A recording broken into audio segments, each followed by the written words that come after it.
Fox Sports. We are Fox Sports. We are Fox Sports.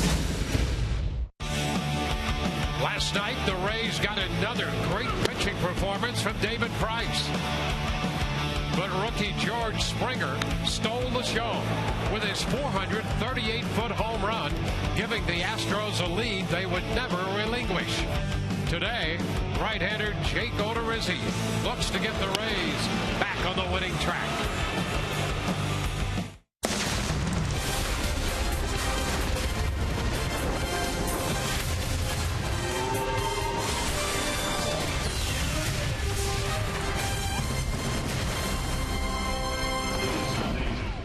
It's a late afternoon start and turn back the clock day inside Tropicana Field for Game 3 of the series between the Rays and the Houston Astros. Hi again, everyone. Welcome to an afternoon of Rays baseball with Brian Anderson, Dwayne Stats. Todd Callis will be with us in just a moment. Tough loss last night for the Rays after winning Game 1 5-0. Dropped last night 3-1. This is a little different Houston Astro ball club than the one we've seen the last few years, but there is a familiar face in here who's starting his third full season with Houston, and he's leading the major leagues in total hits. Jose Altuve has turned out to be quite a presence at the top of their order. Mr. Do-It-All for the Houston Astros. Tremendous out in the field, but how about him at the plate? You talk about the hits. 101 hits, leads Major League Baseball. He also leads Major League Baseball with 30 multi-hit games. Second in the American League in average. You see right there, stolen bases, 26 out of 29. He's a guy, a small guy, got a lot of pop, though, in the bat, and he hits the ball all over the field. He's also been red hot. He's hit safely in 34 of his last 38 games. The guy in charge of trying to slow him down, as well as the rest of this Astro lineup, is going to be right-hander Jake Odorizzi, and based on his last 2 starts, got a pretty good chance to do that. 12 2/3 innings pitched, has given up just the 6 hits, 3 earned runs, 10 strikeouts to go. With all those other numbers, doesn't have a whole lot to show for it. An 0-1 record in that span, but not because of the way he's throwing the ball. If he continues to move the ball around the zone and change speeds, he should have success against this Astro lineup today. And here's the pitching matchup. As you mentioned, Jake Odorizzi on the hill for the Rays, and Jake Buchanan will make his Major League debut. 24-year-old right-hander out of North Carolina State. He comes to the Astros with a reputation as a strike thrower. We'll see as these two Jakes square off here at Tropicana Field this afternoon. One of the highlights, a number of the highlights for the Rays recently, the defense of Kevin Kiermaier, using his athleticism and his speed, but not so fast that Todd Callis couldn't catch up with him. Todd looks at Kiermaier's defense next.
old school 70s uniform, as that was what the Rays imagined their uni would look like if they played the 70s. And he and Will Myers getting ready. Will obviously still on the DL.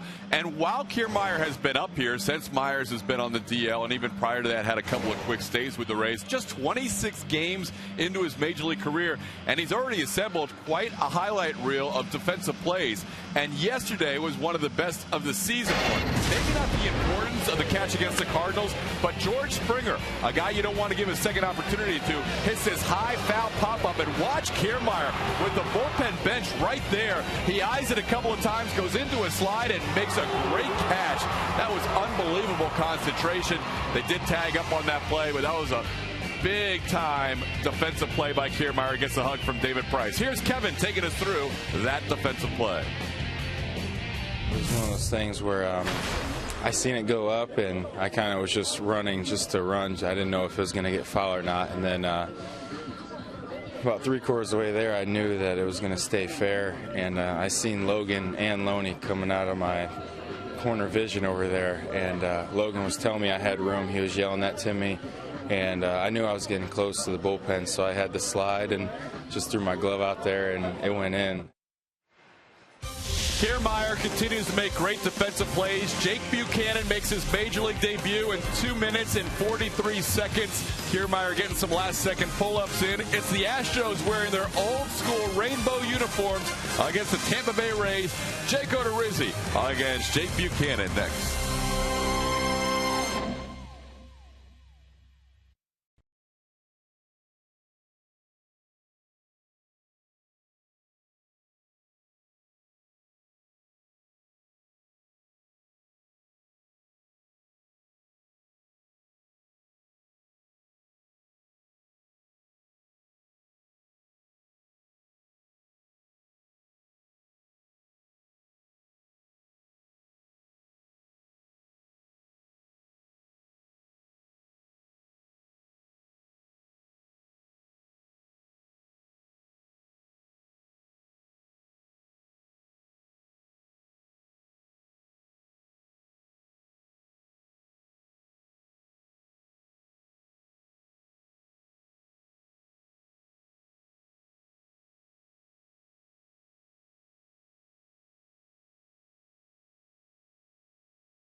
Jake Odorizzi goes to the hill for the Rays to make his 15th start.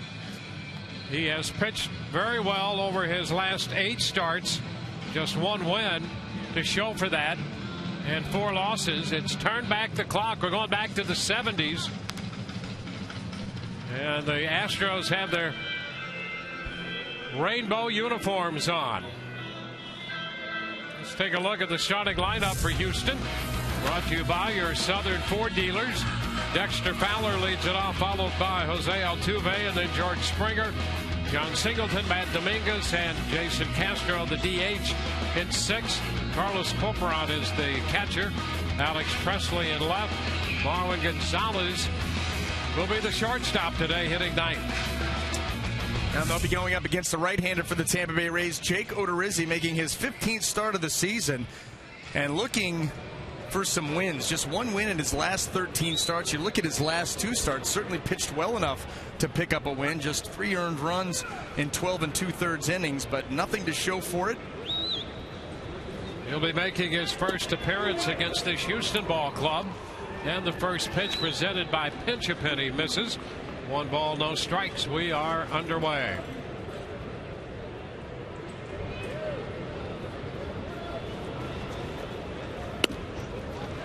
A bit wide. Fowler with the season's average of .279 and an on-base percentage that ranks him 5th in the American League at .388. Jake finds the strike zone. It's now 2-1. And you see the possibilities with this lineup with Fowler, switch hitter at the top, good on-base guy. Altuve, we've seen him red hot in the 2-hole. He fits very well there. And then you get to the power guys in the middle of the order. And so you see that if this lineup could ever get things clicking, they can throw up some pretty crooked numbers. Yeah, they had Altuve leading off a lot. In fact, he at times hit cleanup. But they had him leading off, and Fowler's the perfect guy to hit leadoff for them and put Altuve in the number 2 spot. Fly ball left center field. Geyer is there to his left to make the catch. 1 away. Well, let's go ahead and take a look at that Rays defense as it lines up this afternoon in the outfield left to right. Brandon Geyer, Desmond Jennings, and Kevin Kiermaier across the infield third to first. Evan Longoria, Yunel Escobar, Ben Zobrist, and James Loney. Ryan Hannigan will be behind the plate. Well, you know, you talk about Altuve and the way that he is hit all over this lineup. And there's a real good reason why. He is by far and away their best overall hitter. And the way that he's swinging the bat this year, maybe the best overall hitter in the big leagues right now. 2nd in the American League in average, leads Major League Baseball with 101 hits. Ground ball to shortstop. Escobar grabs this one and fires to first. Altuve hustling down that line. Made that ground ball to short. Very close. And that's why it's so important that your infielders and your outfielders, for that matter, know who's running up the baseline. Look at Altuve. Boy, he gets to top-end speed rather quickly. And that's why Escobar right there gets rid of it in a very timely fashion just to get him by less than half a step. Boy, for speed and hustle, it'd be great to have Altuve and Kiermaier going head-to-head. They get out of that batter's box in a hurry. George Springer, and the pitch is high. 1 ball, no strikes. Well, that was a pretty softly hit ground ball to shortstop. And if Yunel Escobar does not hurry, then Altuve's got a base hit. And so how many more hits over the course of a season will that give you? How many more extra base hits? We've already seen Kiermaier steal a couple of doubles because of the way that he gets out of the box.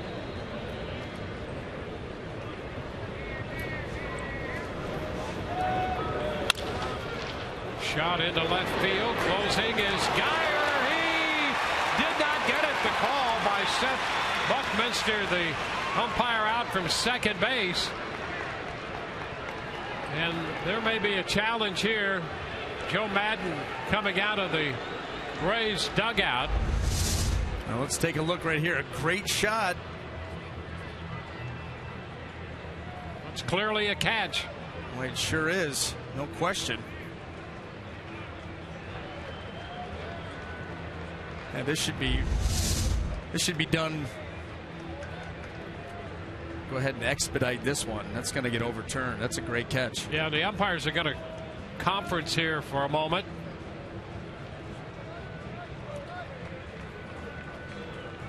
Seth Buckminster, who's up from AAA to join this crew, who worked the plate in the opening game of the series, umpiring second base. He hustled out there into the outfield to make the call, and so they conference, and the crew chief Field and Colberth will head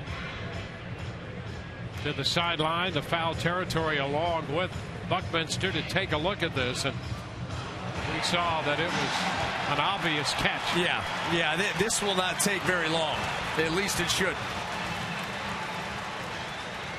Rays want to leave the field, and Manny Gonzalez, the plate umpire, said, wait a minute, guys, stick around, but they are so convinced,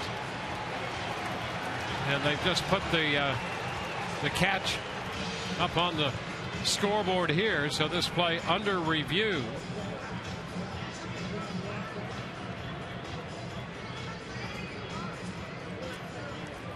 Sinking liner into left center field. Here's a case where it's taking a little longer than you would anticipate. This is the one issue that you would have, if anything, with replay. This is so cut and dry that, yeah, we should have all been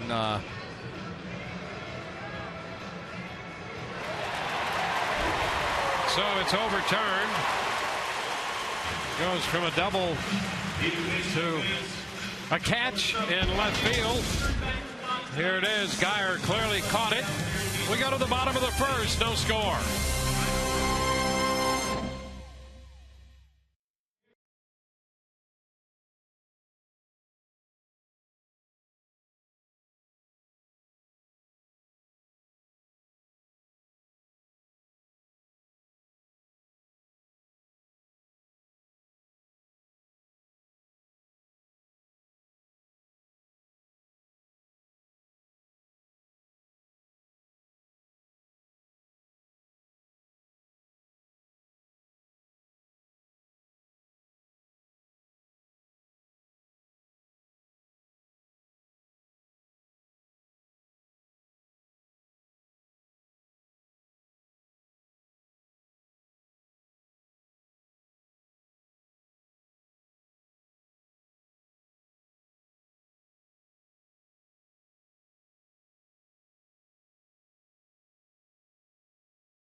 Joe Madden's lineup presented by your Southern Ford dealers. The Rays have Desmond Jennings leading off. Then Zobrist and Kiermaier, Longoria, Loney, and Geyer. Matt Joyce, Yanel Escobar, and Ryan Hannigan completing the Rays lineup. Facing Jake Buchanan, right-hander just up from Oklahoma City. And his first pitch in the big leagues is a strike called to Desmond Jennings. And that's what you're going to see out of the fastball. Those are his numbers at AAA Oklahoma City. He was drafted in the 8th round, 2010 draft out of North Carolina State. Tries to keep the ball on the ground, not overpowering with the fastball, a breaking ball, and a changeup. And he will occasionally cut that fastball.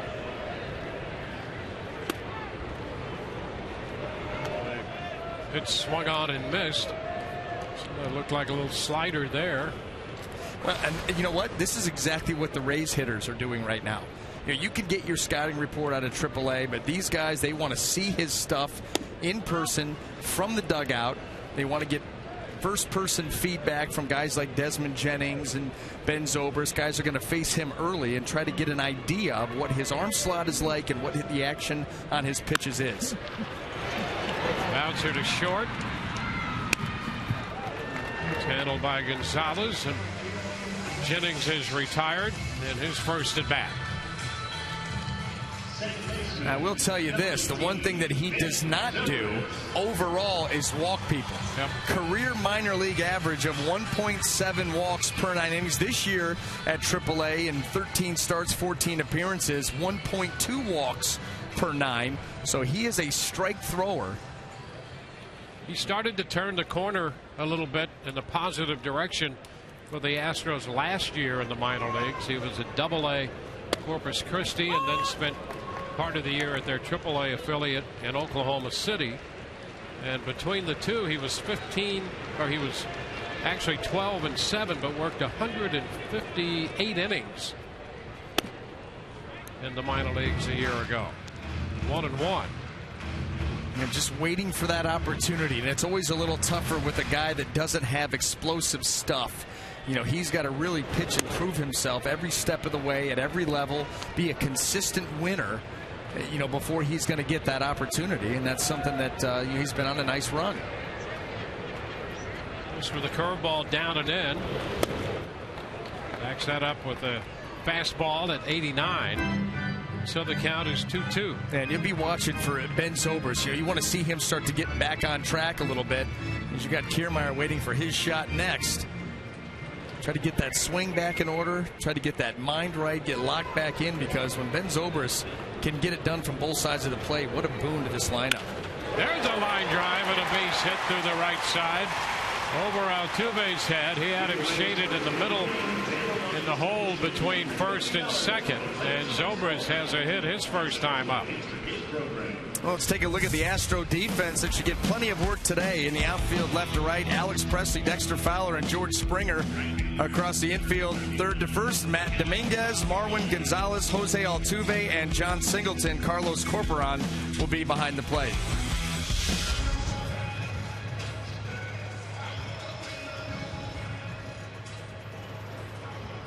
It's Kevin Kiermaier.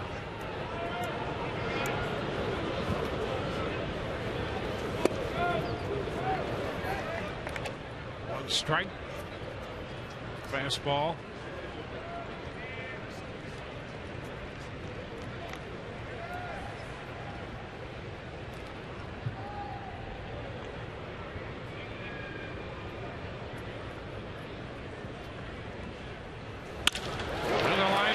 Center field.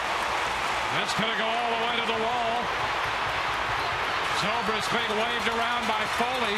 Throw to the plate's going to be up a bit. And the Rays have the first run.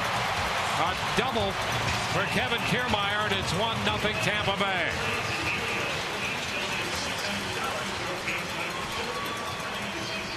Now, the Rays hitters, they know the same thing that we do. That Buchanan's going to be around the plate, and if he's going to make mistakes, he did on a breaking ball to Zobrist and a fastball that he put right down the middle to Kiermaier. And that's exactly what you want to do with that pitch. Zobrist off and running on contact. See right here, he reads that very well right off the bat. One look, and he is gone.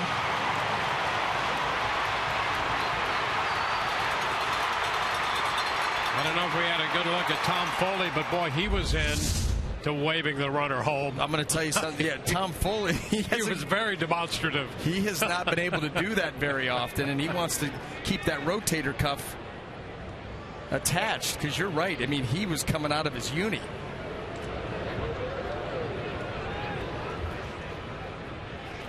Here's Evan Longoria taking a soft strike around the knees. So the Rays jump out in front. Single by Zobrist, the double by Kiermaier.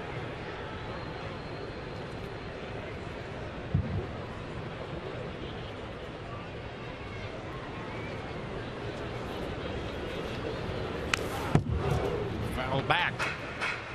A good cut at the fastball. Well, he got a good one to take a cut at, and we've seen Evan in the last couple of weeks start to really get aggressive on those types of pitches. And that's exactly what you want to see. Turn it loose.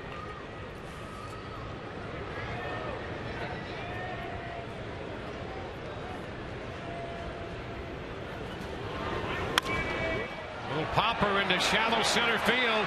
Altuve out there and cannot glove it. Kiermaier had to play it safe, so he'll stop after advancing to third. Altuve was tracking that one into shallow right center field and came close to catching it. Yeah, and really thought he was going to. Once he slowed down right here to kind of time up his slide, you thought he had a good beat on it. I don't know how he ended up missing that by the amount that he did. He just pulled back a little bit, and that ball right over the edge of the glove. Evan Longoria placing it well. So first and third situation.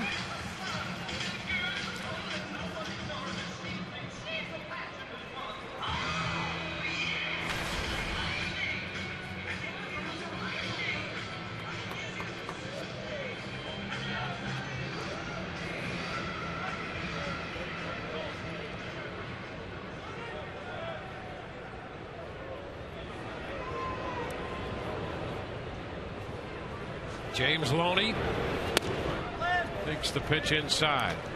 So 3 straight hits for the Rays.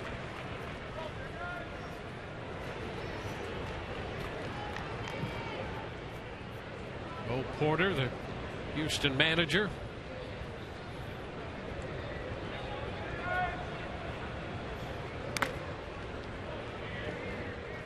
Having back in at first. A run home and a chance for more.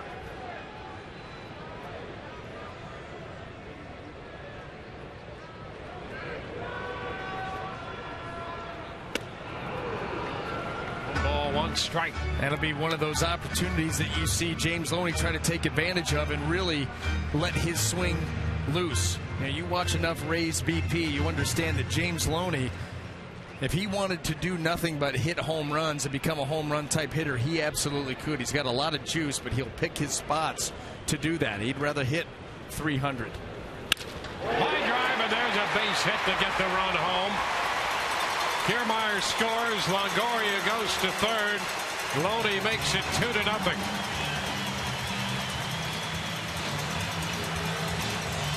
"34th run batted in for James Loney." Brent Strom, the pitching coach, is on his way to the mound. Well, another pitch that's going to find its way out over the plate. James Loney, you see him close right up on the plate. Good coverage, and he just rifles that ball right up the middle. The Rays are getting some pitches to hit, and they are not missing them here in the early going.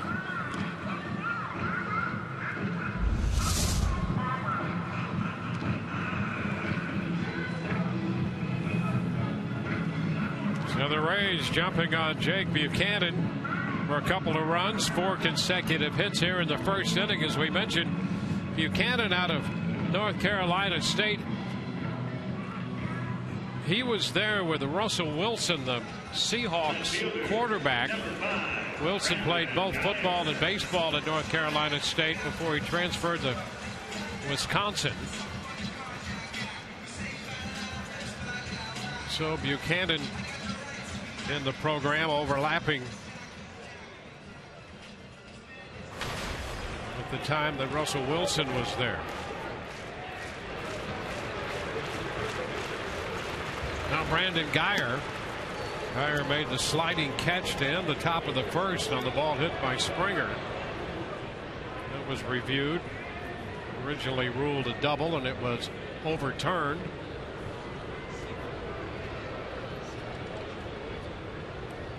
.265 on the year for Brandon Guyer.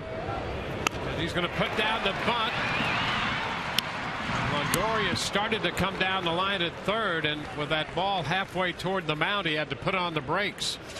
Yeah, not too often you do not see the Rays execute this play correctly. And this was the first and third bunt play. Perfect opportunity for it. 1 out, and Guyer trying to get it down. He does. But the ball right back towards Buchanan, and Evan Longoria making the correct read there.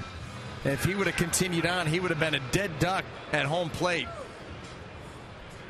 So it technically goes as a sacrifice for Guyer. It moved Loney up to second, so the Rays now with 2 outs in the inning, and Matt Joyce, the DH, up here.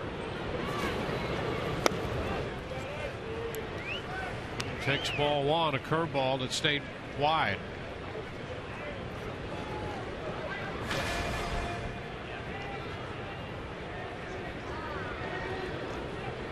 At .265 on the year, 2 men in scoring position. 1-1.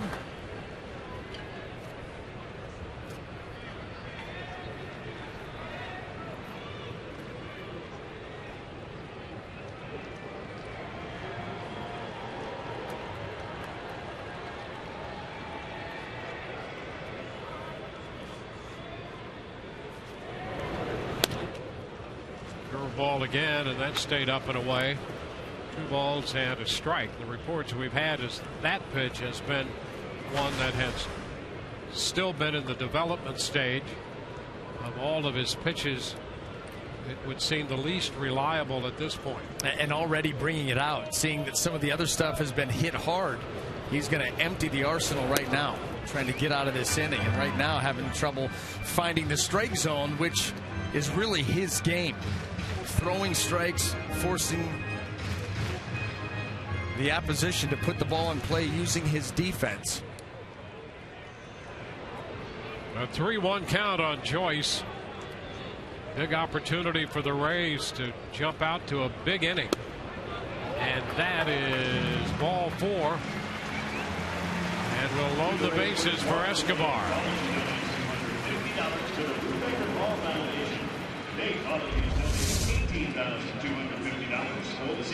Now going for that outside corner, and a good take there by Matt Joyce. He wants to swing 3-1, but wise enough to recognize that that pitch was not where he wanted it, able to hold up, take the walk, and now load the bases with 2 outs.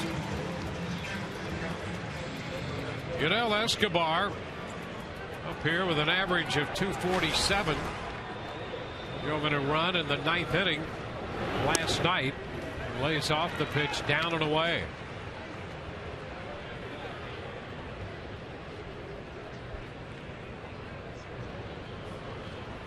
Ball, no strikes.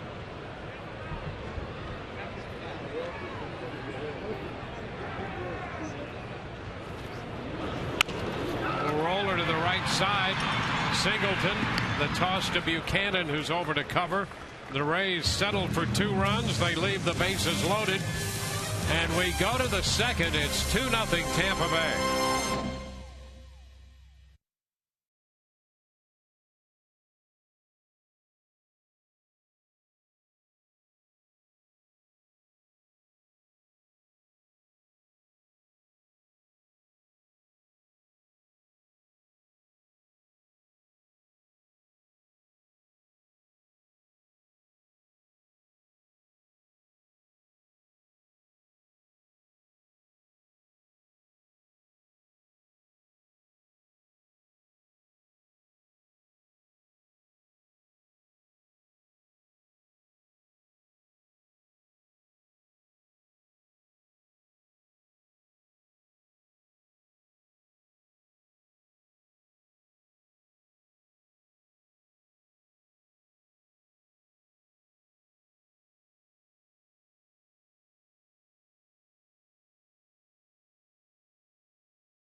We're here in Tropicana Field, and before you buy any single game tickets ever again, think about purchasing a flex pack. And today, through the game, we have a special broadcast, and here to talk about it is Lou Caputo. Well, thanks, Kelly. Well, you know, as I predicted before the game, the flex packs are going like crazy. I don't know if it's a towel or what, but you buy a ticket or you buy a flex pack for either 3, 6, or 9 games, you could save up to 50% off the price of a single game. That's what Kelly's talking about. You're going to get one of these cards right here. This is going to become your ticket for those games. With this card, you can put cash on it, use it at all the concession stands here. You're going to get 5% cash back. Plus, we don't black out any games. You can choose any teams that you want to see. Best of all, check this out. I'm not just wearing this for a fashion statement. Look at this on my back right here. This is the beautiful cotton towel that you're going to get. Look at that. It's thirsty. It's cotton. It's nice. You like that? A nice look it's a good look for me, right? I like it. I think I can pull it off. Yeah, it's good. So don't wait till the end of the game. They're going fast. It's limited to the end of the game. Absolutely. Time to get your flex on, Rays fans. Oh, we're going to show it off some more, actually. Oh, yeah? How about that? Oh, yeah. Get enough of the towel. towel. It's perfect. People can't get enough of that. Tonight. Look at that. That's my best side, too, as you know. It's the same unis they're in, too. Yeah, thank you. All you have to do, guys, is call 1-888-FAN-RAISE or go to raisebaseball.com. Just point and click. You can buy the 3, 6, or 9-game flex pack, and you will get that towel shipped to you. Yeah. How about that? Yep, fantastic deal. Back to you guys. All right, thank you. John Singleton leading off here in the second inning with a 1-1 count facing Jake Odorizzi. Big swing and a bounding ball to the right side. Escobar over there to make that play. The Rays utilizing the shift.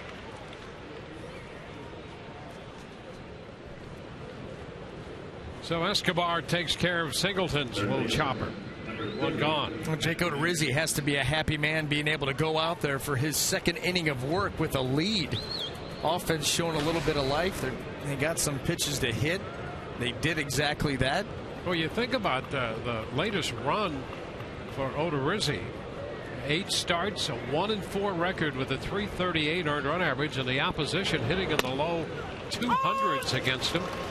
And he breaks out that slow curveball to start Dominguez, strike one. Yeah, he has been one of those guys, and there have been a number of them in this Rays staff, all finding themselves pitching on the wrong day, not getting a whole lot of support offensively.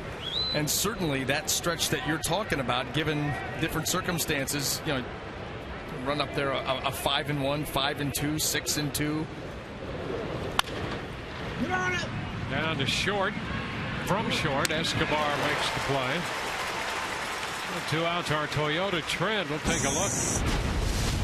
And what we were just referencing there with Odorizzi, and especially at home, those numbers on the road, not as impressive by any stretch. A 7.16 ERA as opposed to the 3.16. But you can see things start to come together recently, both home and road for him. Well, it's the way that he's pitching. You go back to the start here against the Cleveland Indians, and that was, you know, a little while ago, back in early part of May, and that's when he really started to feature the slow curveball. And things since that point have really taken off for Jake, between the slow curve, the elevated fastball, sprinkling in, you know, the changeup and the slider. And like he said in his last start, I moved the ball around the zone. I just didn't want to give these hitters one side of the plate to take a look at. Just move the ball around. And that's what you need to do to be a successful pitcher. Change speeds, use both sides of the plate. 1 strike pitch to Castro. 0-2. You're really thinking there's a nice change right there on the split. It seems to me, we'll put that question to you, that he's starting to get a better feel of who he is as a pitcher. That's it. Every pitcher needs an identity. What do you do? What do you do well? I think early on he was kind of floating. Yep. Didn't really have an identity. Now he does. Now he absolutely does. You know, he's going to pound that strike zone. He's going to use his fastball, try to, you know, get ahead of guys, but he'll elevate it.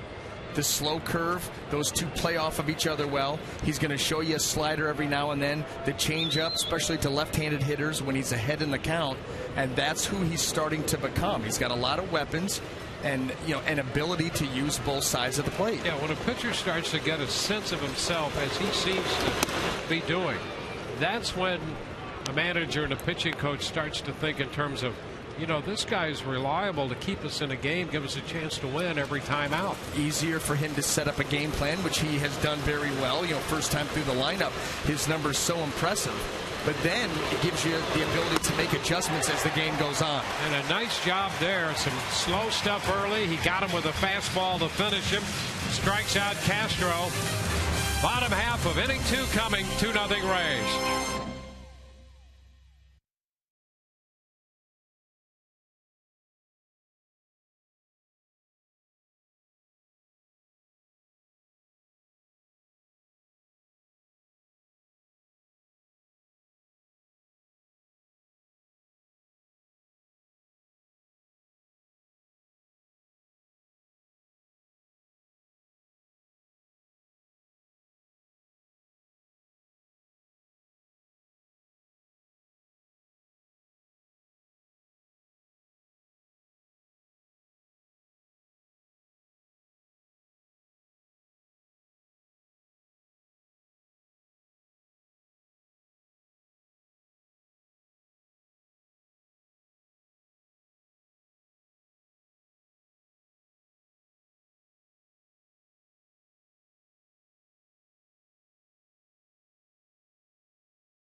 The first against Jake Buchanan, coming in to hit in the bottom of the second in the game today.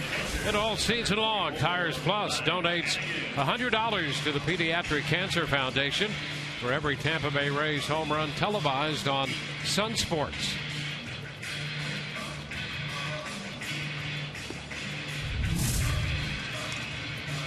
Buchanan, 24-year-old right-hander.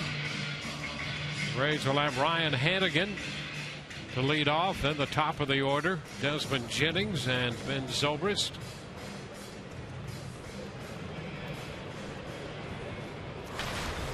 Buchanan getting an opportunity to start this game. Brad Peacock, who pitched against the Rays last Sunday in Houston, had food poisoning, and that has prevented him from taking his turn in the rotation, and has given Buchanan an opportunity to make a major league start, his big league debut here today. 1-1 to count on Hannigan.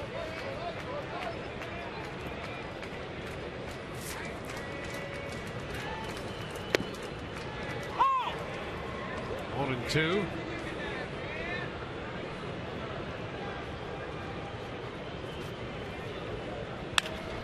Ground ball deep third.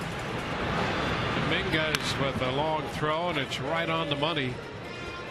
He's been impressive in the two series the Rays have seen him here with the Astros. Yeah, you know, at times with the, he was with the Marlins, he's kind of spinning his wheels a little bit, looking to gain some traction at the big league level now in Houston, and he's done that. You know, we've been impressed with him defensively at third, his approach at the plate, his power.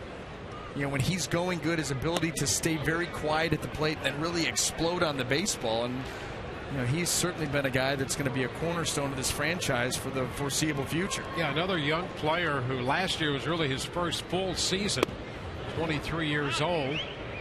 And we talked about Odorizzi, a young pitcher, getting a sense of himself. Same thing with the position player. So he's been around a little bit with the Marlins and now over in Houston, a full season under his belt last year. This 2-0 pitch hammered into left, and that's going to be over Presley's head off the bottom of the wall. Desmond's going to go for two. The throw wide, and he's in there with a double. And Jennings hammered that pitch. Got it over Presley's head for his 17th double of the year. Yeah, this ball almost takes down the left field wall. Watch where it ends up. Middle in. And Desmond Jennings gets the head out. That's on a line right off the wall. Now a nice opportunity here for Presley to make a play on Desmond at second, but the throw a little bit wide, and Desmond able to slide in. And he can follow that throw too. That's the thing with Desmond, is he's going into second base. He's seeing the trajectory of the baseball and then realizing where he's going to need to slide. Now Ben Zobrist, who singled and scored in the first, has a chance to pick up a run batted in the second inning.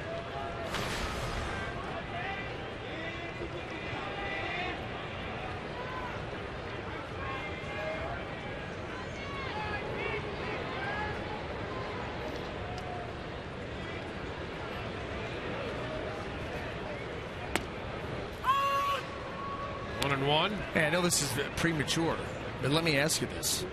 You get a breakout day offensively. You just roll out the throwbacks tomorrow too? Why not? I like it. In a minute. I like them anyway. Oh, broken bat.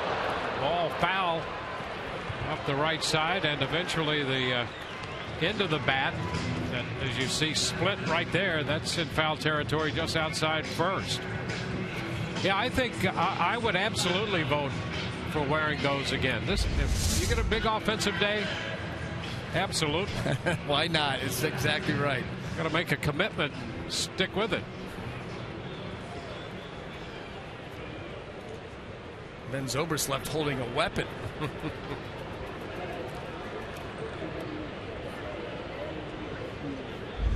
1 ball, 2 strikes.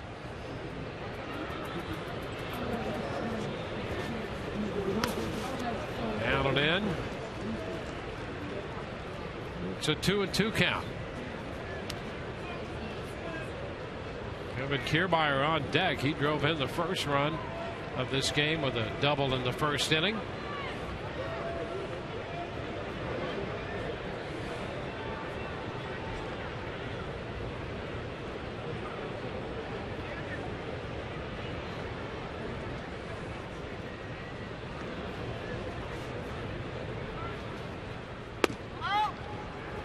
Buchanan takes a shot wide and missed off the plate with a fastball.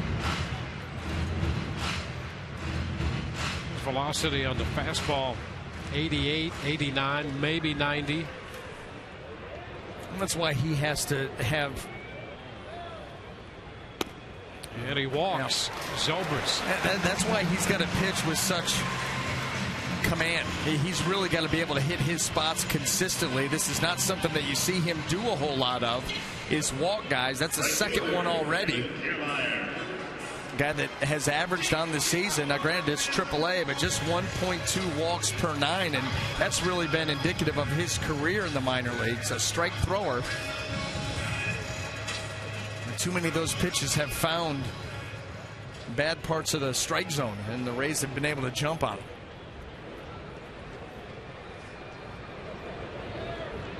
Kevin Kiermaier collected his 8th double of the year in the first to drive in a run.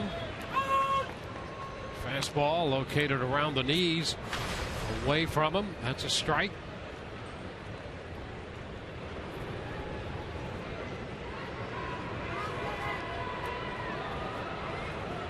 Two men on, one out. Middle of the order up here.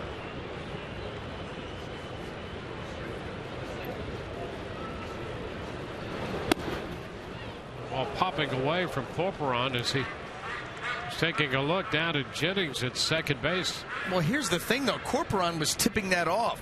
If you go back and take a look at where he's set up, he's not even anywhere near the plate. I mean, he's set up in the right-handed hitter's batter's box. So that right there, you're already telling, hey, they're up to something here.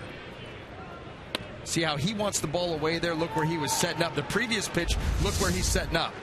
Now watch it. That tells you right there. Something is up.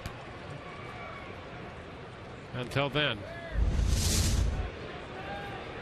Got to sell it a little bit better.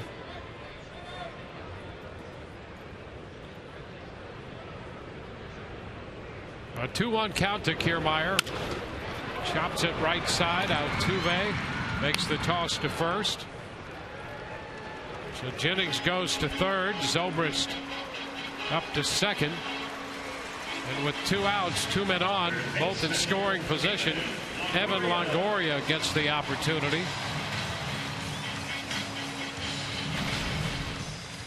Well, Evan has been in the top 10 in the American League with runners in scoring position. Just needs more opportunities, such as the one that presents itself here.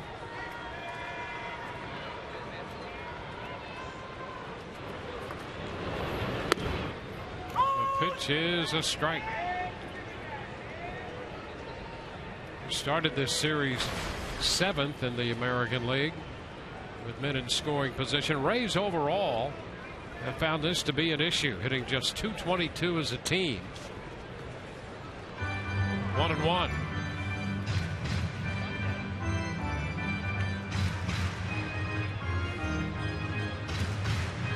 There's some opportunities to put some distance between themselves and Houston here in the early stages of this game.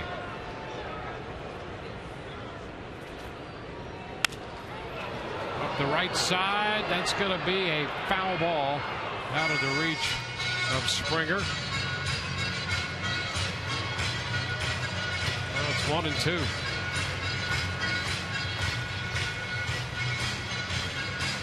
Loney's on deck, 2 outs.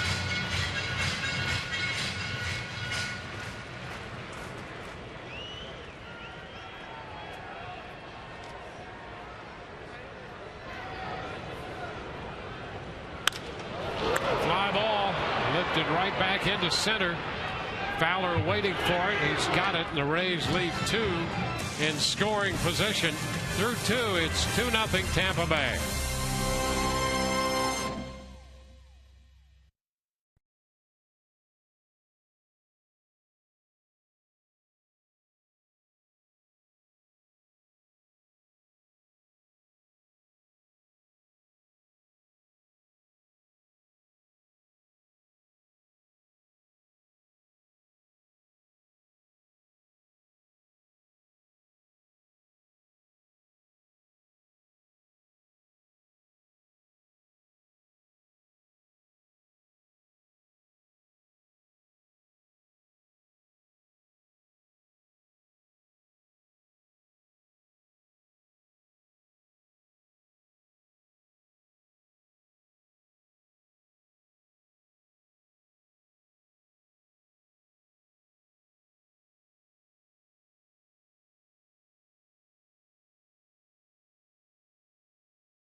Today's baseball on Sun Sports is brought to you by Toyota. Let's go places. By AT&T, mobilizing your world. And by Checkers. Checkers brings big flavor for a small price. Feed your craving for quality for only $1. Cha-ching.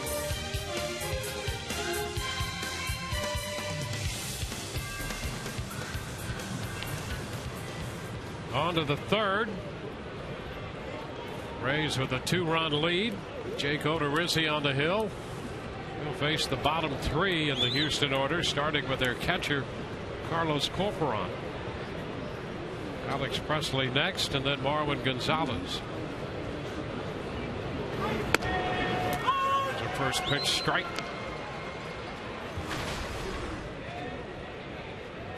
Rays took 2 out of 3 last weekend from the Astros in Houston and have divided the first 2 games of this series.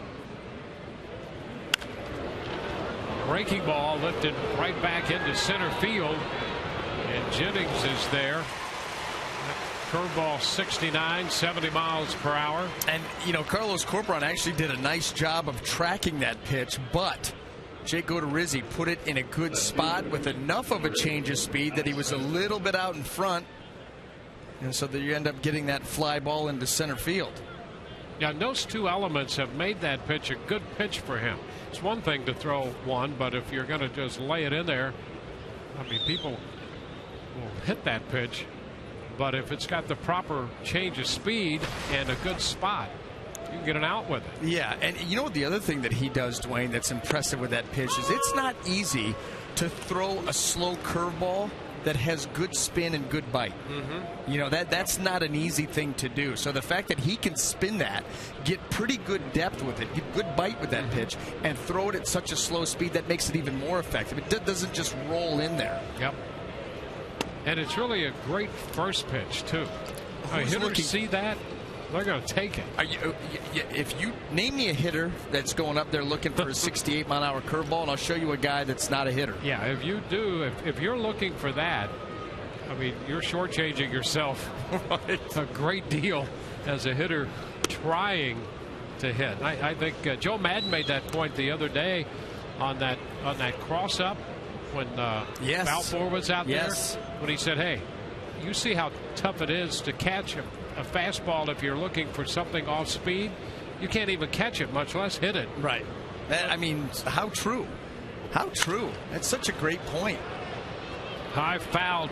Longoria's after it. He comes close, but a little short. Boy, a tough play.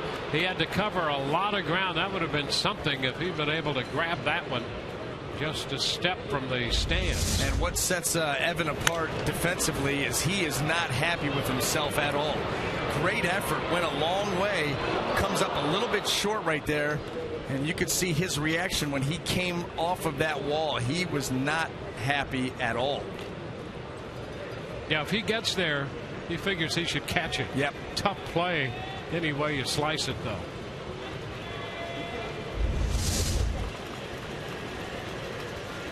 Now it's 2-2 to Presley.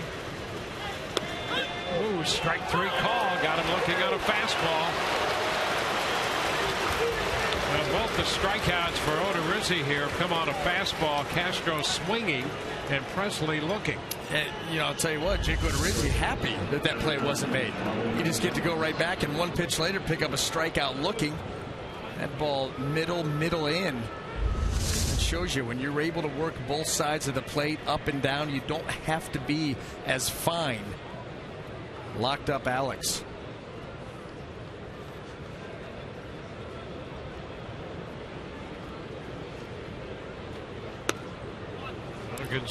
Marwin Gonzalez, the shortstop, takes the pitch wide. And, you know, here it is again. First time through the order, Jake has held the opposition to a 139 average. And he's doing it again. Yeah, he's retired the first 8 to face him. And as he learns to make in-game adjustments, what a great start to get off of. If you can maintain that type of an average and on-base percentage first time through a lineup, you buy yourself 3 innings right there for your offense to take a lead, for you to be able to settle in. And then once you continue to hone the ability to make adjustments, boy, oh boy, you set yourself up for nice outings consistently. 2-1 to count on Gonzalez. Right side, Loney with a toss to Odorizzi, covering the bag, and 1-2-3. Go the Astros. 2-0 Rays coming in to hit in the bottom of the third.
Out of the bottom of the third. Now time for you to tweet your photo using hashtag SunSportsFanPhoto for a chance to have it shown in an upcoming game broadcast brought to you by AT&T.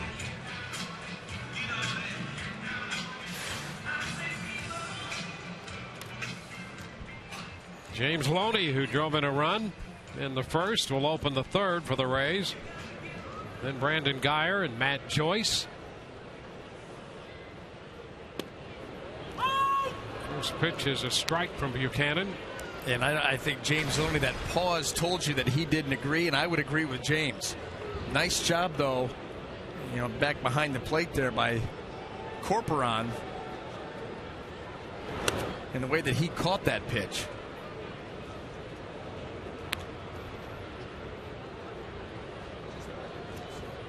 Two strikes here.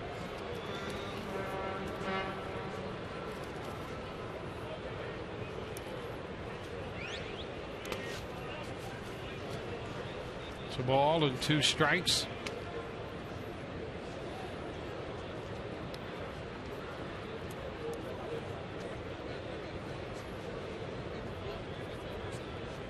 Brandon Geyer will be next. This one looped into short left field with some slice, and it hangs for Presley, who makes the catch. That's that situation, a left-handed hitter. Gonna get a little slice, and with that left fielder coming in, stayed up for him. And you know what, Dwayne, on my defense in my scorebook, I do have the left fielder written down. He's one right now. He's one of 5 position players for the Astros I have written in. The other guys I'm just kind of guessing on right now. Nice go. Save that. Isn't it tomorrow that we're going to be talking scoring? Yes, tomorrow we are going to learn how to score. We'll keep that as an example. Yes, and I'm not even kidding you when I say, Dwayne, that I am as interested as any fan will be. And you can see right here, we got Jake Buchanan, we got Marwin Gonzalez out there, George Springer, Dexter Fowler, Alex Presley, and then I'm kind of guessing everywhere else. Makes the afternoon much more interesting. Hey, there's a shot deep down the left side, but it's going to hook foul. Well, you know, when I was referencing the fastball down and away, that Carlos Corporon did a nice job of presenting to get a strike that probably wasn't to James Loney. You know, there was that moment of just slight panic because I don't have him written in down there. Just wanted to make sure. Had to take a quick peek at the field. But see, that's how quick you are. You don't even need to write that in there. That's nothing to be proud of, Rusty. Get the steel trap. Some kind of trap. This pitch is outside. It's now 3-1. Me, I'm writing everything I can imagine right now. Your book is immaculate.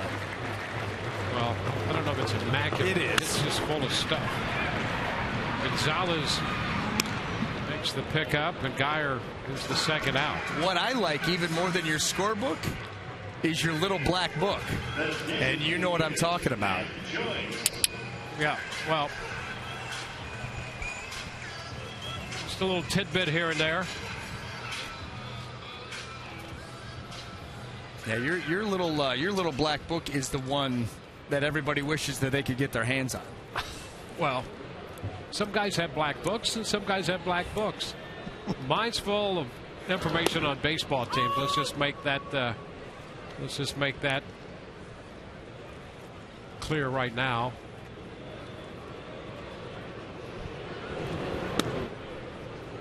This pitch misses. It's a little low. Well, this is what we've got going so far. And that's what a professional does.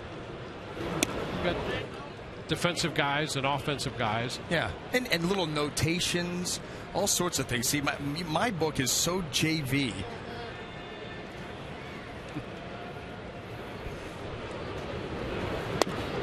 And Joyce takes the pitch too low. 3-1.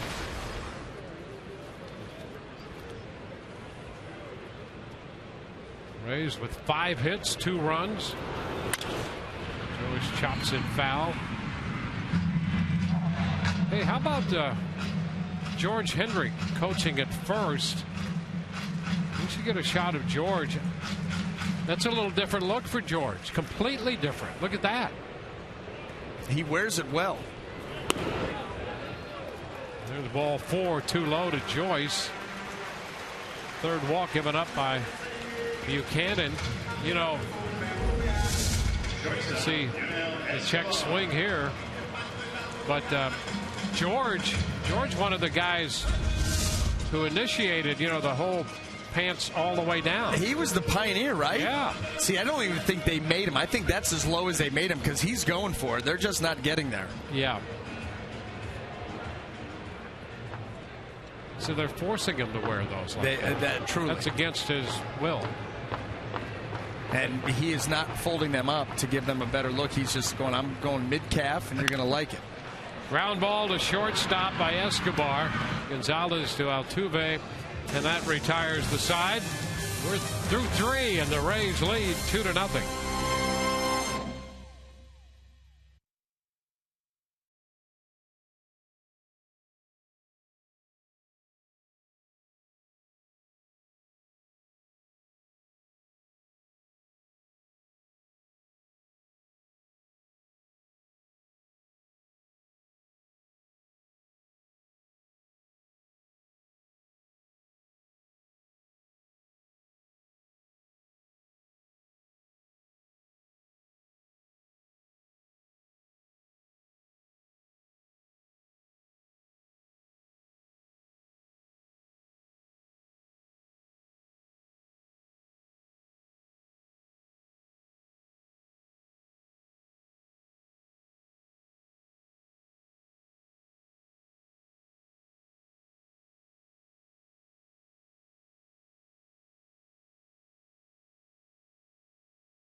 Out to a 2-0 lead with the Rays. Tomorrow is a special day, a little different broadcast, as Dwayne and BA were mentioning. We're going to show you how to keep score of a baseball game. There are a lot of different styles, as you will see right here. That happens to be my hieroglyphics on the scorebook I use. You saw some of Dwayne and BA's scorebooks. There is Dwayne's right there. Very neat all the way across. We're going to teach you how to keep score, including some of the great games in Rays history. Dwayne's 162 will be featured. And my dad had a score sheet from the World Series. We'll check that out as well. All that coming up tomorrow, all game long, and especially we'll preview it in the Rays Live pregame show presented by your Gulf Coast Honda dealers, guys. All right, thank you very much.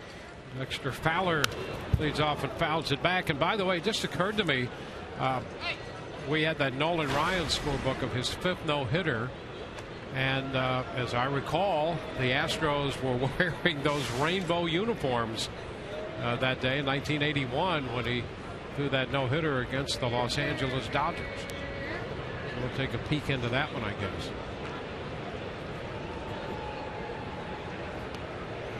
There was one problem with that promo. It said Dwayne, Brian, and Todd will teach fans how to keep score. It should say Dwayne and Todd will teach Brian and fans how to score. You could just move it around and be a little bit more accurate next time around. Listen, well, you keep score. You just every once in a while forget to put something in there. Well, and that's where a great partner comes in, because there are times when I miss a batter or two because I'm, whatever I'm doing, and I'll lean over. You see me leaning, and then you'll just so fluidly recap the inning. And all that is your way of saying, go ahead, here are the first 2 hitters. Fly ball to left and a ground ball to short. Yeah, but that's just your way of reminding me that we should recap every once in a while, let the fans at home know what's been going on. It's seamless, and people at home have no idea that what you're doing is basically covering for your partner. Oh, a shot to center field. Right there is Jennings. Fowler's the first out here in the 4th. It's 10 in a row retired by Odorizzi. Hey, Dwayne, every once in a while, you and I, we like to acknowledge somebody, maybe a behind-the-scenes guy that puts the work in, makes things go, doesn't get a whole lot of recognition for it. Well, I'd like to take this opportunity right now, and I know you do too, to wish Tom Bernier a happy 36th birthday. This is a guy working down in the visiting clubhouse.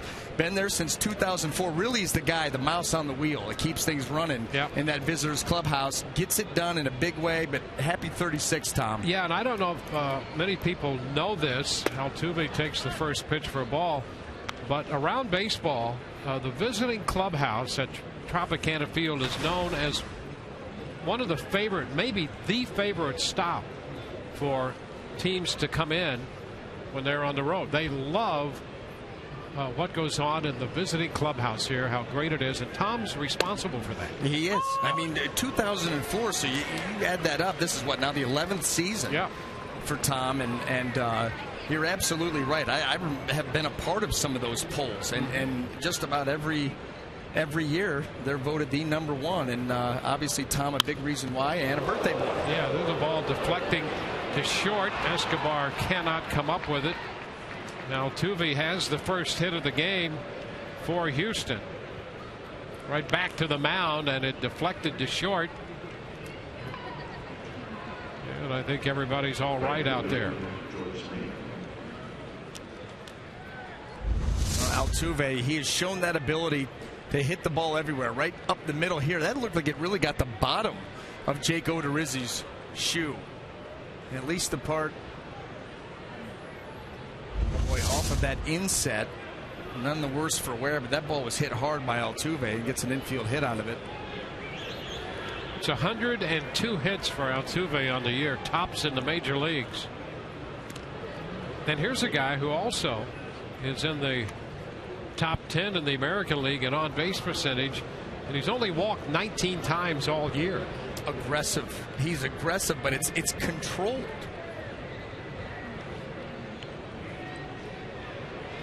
George Springer in the batter's box takes that big cut and misses for one. How about this too? That last weekend, the Rays saw him in a pinch hit. He had one pinch hit against the Rays in that series. Since then, now this is his 5th game.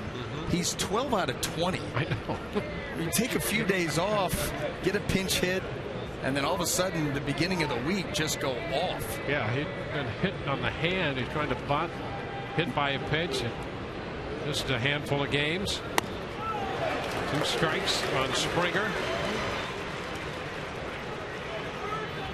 I tell you, the Rays have really found a way to pitch George Springer, and they're just going after him with hard stuff away. A little bit of elevation there by Odorizzi. You know, he hit the 2-run homer yesterday, but that was an off-speed pitch that found its way to the middle of the plate. Really the only mistake that David Price made all night.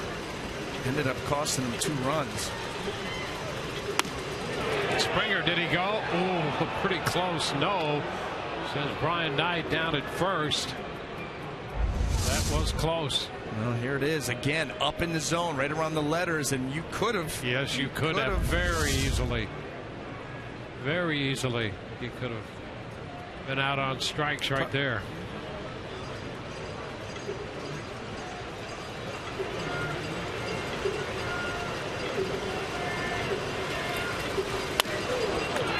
Too high. 93. It's 2-2. John Singleton is on deck. So big time power in the middle of this lineup. And with that, a lot of strikeouts.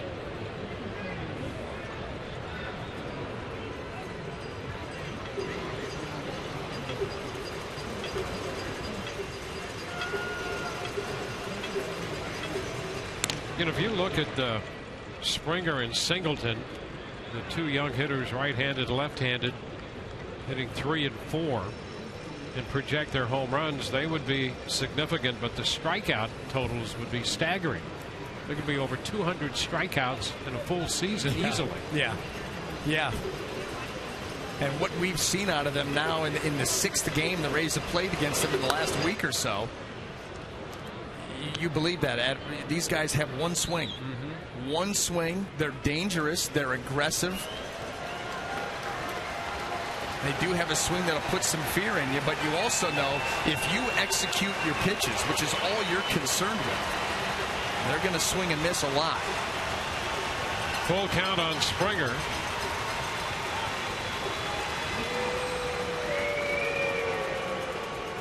Altuve at first with a 1-out single, deflecting off the left foot of Odorizzi towards short. There was no play that could be made.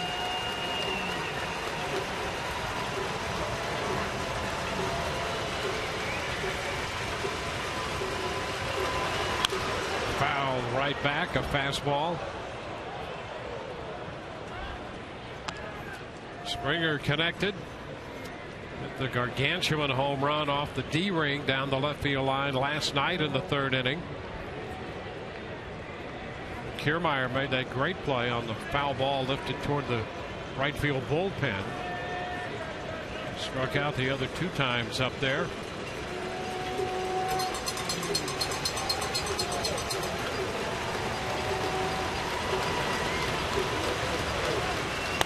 And ball 4. Springer walks on a high fastball. That pushes Altuve up to second base. And we'll get Singleton and his big bat to the plate. Yeah, and a nice visit here by Ryan Hanigan. Jake Odorizzi had an opportunity to close out George Springer. Probably did on a check swing that was not called by Brian Knight, a borderline check swing. Ends up walking him, and with the dangerous John Singleton coming up, Hanigan out there to just give a little bit of guidance to the young Odorizzi. Try to help him out through this inning. So that was some visits as a pitcher you're frustrated with. Actually, most of them you are, but some of them are good, and that was a good one. Yeah, and what you hope is that beyond the first time through history doesn't start to creep in here. Right. To Odorizzi's performance and his makeup right now. 2 men on, 1 out. Pitch is upstairs, and Jim Hickey's going to make a trip to the mound. Well, missing up in the zone as much as he did to Springer with the walk, and then an off-speed delivery there that was up. Jim Hickey out there to try to jump out in front of any mechanical issues. You saw him right there with that hand. He was saying, let's get back to driving the ball downhill. You see him. That is the message. You know, the interesting fact about that is he knows that, but it's one thing to know it yourself and have someone externally express that and demonstrate that to you. Yeah, and that's why the more time that you spend out, on the mound at this level, you really have to become your own Jim Hickey.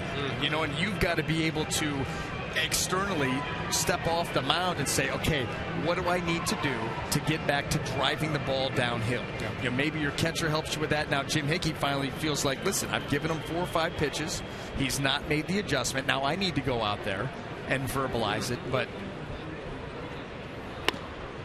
that's why it's a strike in there on the off-speed pitch. The best in the business are able to correct that mistake themselves, and it takes a while to get there. And Hickey's been great at that. Yeah, his whole stay here, success over in Houston, was the Astros pitching coach, and here he's done a great job with that. Well, it's fun to get an opportunity to work underneath him and see how he goes about his business. And we talk about his preparation quite a bit with these pitchers, but he also knows the ins and outs of all of their mechanics, and that's not easy to do when you're talking about over half the team is going to be part of your pitching staff, or just about half your team, 12 or 13 guys, and you've got to know them all. You got to know their mechanics, you got to know what makes them tick upstairs, and you've got to know the opposing hitters that they're going to face and how their stuff's going to work against them. It's a lot of work. Count's gone to 1-2 on Singleton. Pitch missed away. 2-2. A lot of strength in Springer and Singleton. Dominguez on deck.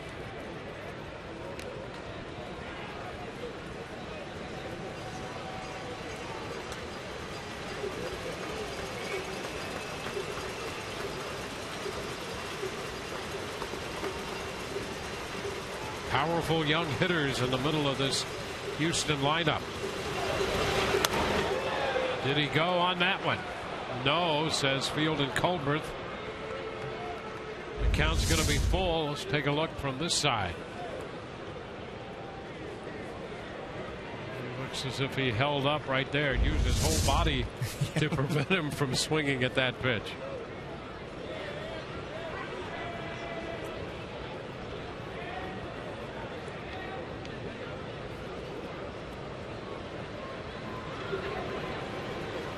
Three balls, 2 strikes. He went 3-2 to Springer, walked him. Now 3-2 to Singleton, and he gets him. Strikes him out. Went off speed with him.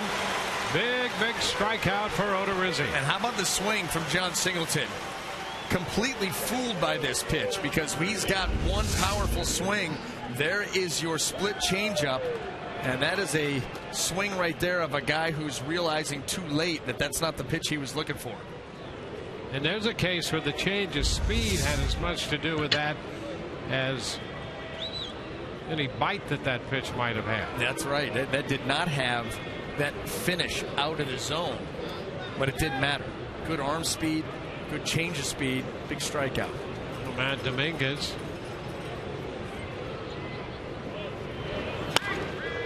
But in 1-0. Starts him with a fastball.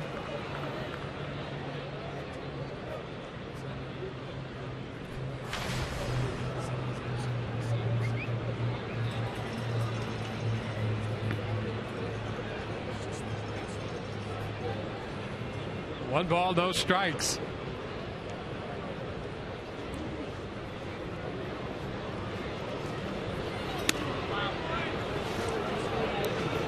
It's a 2-0 count.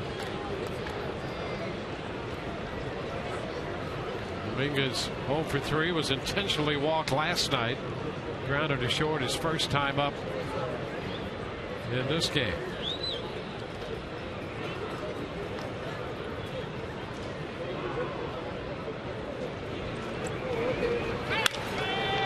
And a high fly ball left center field. Right there is Desmond Jennings to make the catch. No runs, 2 left. Bottom of the 4th. 2-0 Tampa Bay.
best gather in Minnesota as the captain Derek Jeter takes the field in his last All-Star game ever in what promises to be an emotional and unforgettable night. Special coverage begins at 4:30 on Fox Sports 1, followed by the 2014 All-Star game at 7:30 on Fox. We're turning back the clock here at the Trop.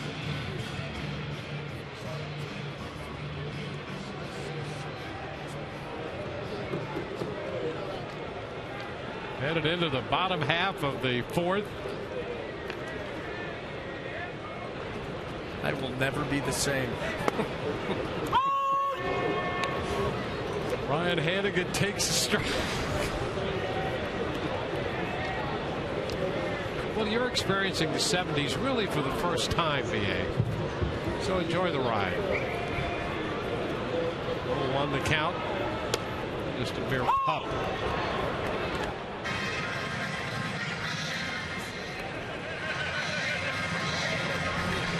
Flashback. 2 strikes the count on Hanigan.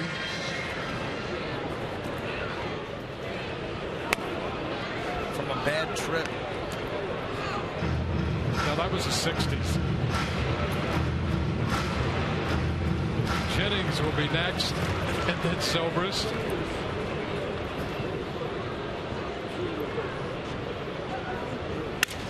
Broken bat, a ground ball to third. Dominguez with the pickup. Hanigan is out number 1.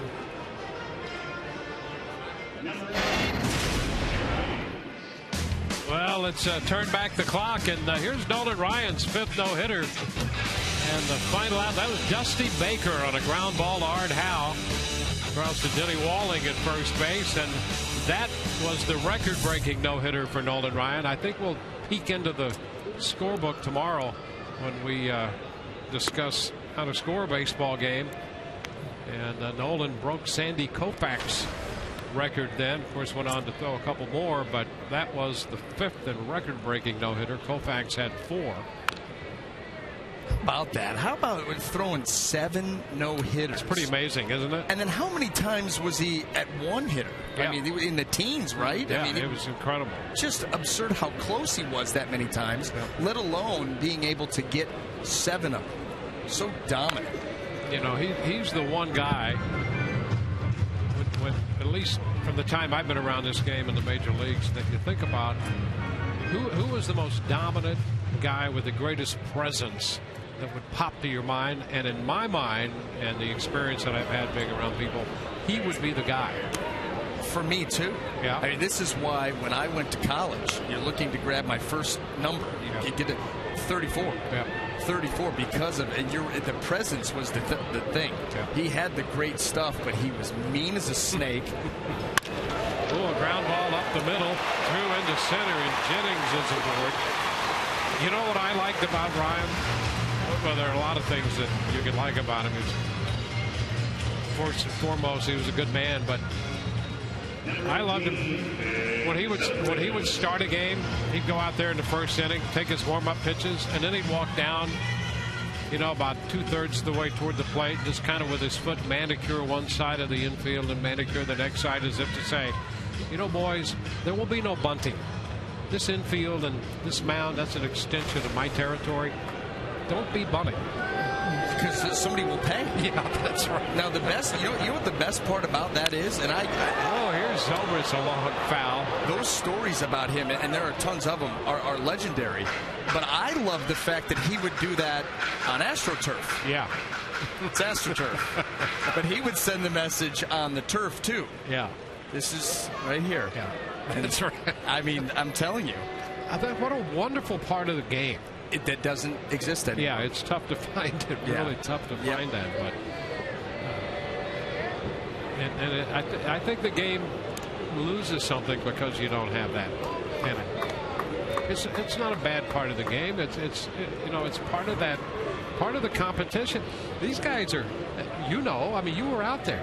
These guys are the greatest players in the world. The competition is key. Yes. It's really unbelievable. And the matchup is you against the hitter. Yes. And the hitter's got that stick, that big bat. He's digging in there. Yeah. And he is not going to take it easy on you. And it's a battle for control of the plate. Mm-hmm. Why should he be able to dig in, stand right on top of it? Especially when they had all their body armor. They could just lean out over. Yeah. Hey, listen. Your only recourse was to use that baseball to kind of move them around and move it around in order to get them out. Yep. And you know what? There's a little bit of a fear factor, so be it. Yep. Ground ball. Altuve, Gonzalez, one across the bag, and the throw to first not going to be in time. So Jennings out at second, and Zobrist beats the play back in at first. You know, these double plays that get turned, the timing has got to be so good, but you can see here that it's hard to pick up, but everything took just a little bit too long, because that's a double play that really the Astros probably should have turned. Yeah, that is a part of their game that, I mean, they made a lot of progress. You know, this is a team that lost 15 games to close the season last year. Yes. 15 in a row. And they've made tremendous progress, and they have reason to feel good about that. And that's one part of their game that's still something they feel as if they need to address and improve. And you can see it. You know, you see it daily. Yep. That's, we made mention of it, in last night's game. Just some of the infield play, middle infield play, just not as crisp as you'd like to see. And they just continue to work on things. Altuve, tremendous out at second base. This guy's got 2 errors on the season, and he has more chances than most. He gets to a lot of balls. Pretty accomplished player for the Astros. Yeah, already an all-star and having an all-star year this year. But there is that timing. You talk about turning double plays. I think that's why it's so mind-boggling that the Rays have turned as few double plays as they have this year for an infield that has stayed together and been primarily the same as it was last year when they were all-world, and just have not been the same this year. Yeah, and really that's a reflection of how disjointed the season has been for the Rays. Yeah. I mean, it's hard to pick one thing that you say, what's wrong with this club? Why isn't this club winning? You don't know where to begin, because for a week it's one thing, and for the next 10 days it's something else. And now the pitching has been good for a sustained period of time, and the offense will not allow them to win. And that's where the frustration comes from. You know, like you said, it's constantly trying to put out little fires and chase them around. Yeah, you can only imagine what's really going on inside Joe Madden's mind, and the front office too, for that matter, and everybody, coaching staff, the players. I mean, players don't like what's going on. No way. Trying to figure it out. Zobrist at first with 2 outs. Rays with a couple runs in the first. You know, here they are coming into this game.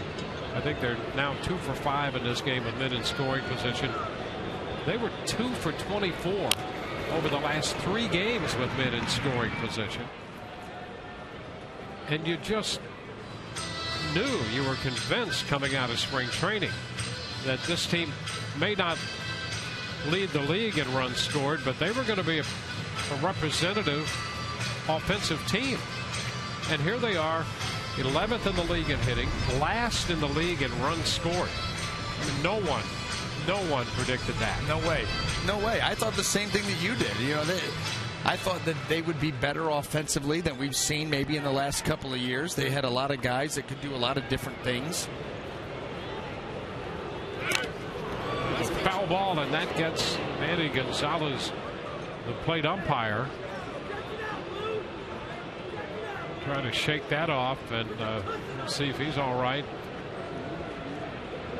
Gonzalez.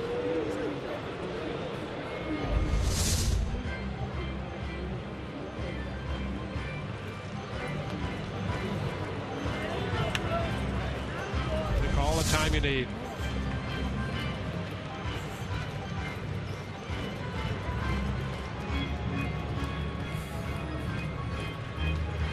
Counts 1-2 on Kiermaier.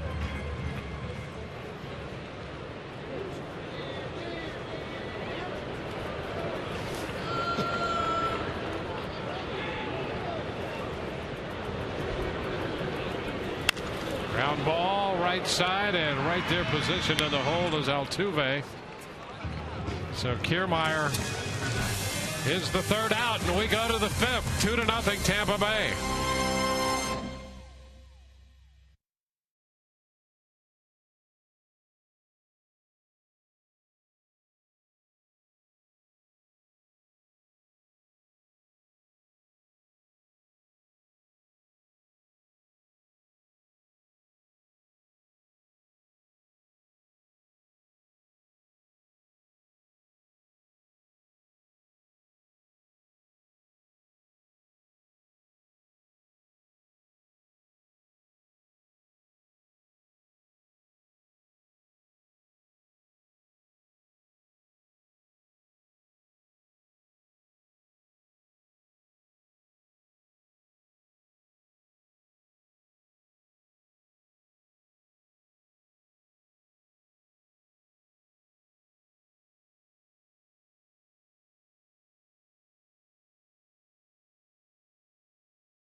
Tampa Bay Rays baseball on Sun Sports is brought to you by the Florida Department of Transportation, to remind you to drive sober or get pulled over.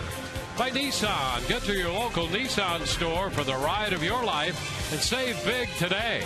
Shop ChooseNissan.com. And by Tradewinds Island Resort. So many ways to just let go on St. Pete Beach.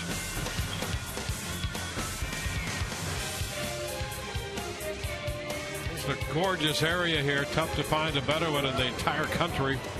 As we go to the fifth inning, Rays have a 2-0 lead. Jake Odorizzi on the hill. He'll face the designated hitter, Jason Castro. And Corcoran, who's catching, followed by Presley.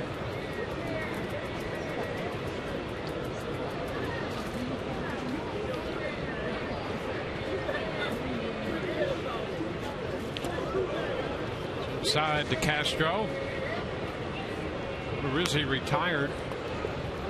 First 10 men he faced. And Altuve got the base hit and a walk to Springer.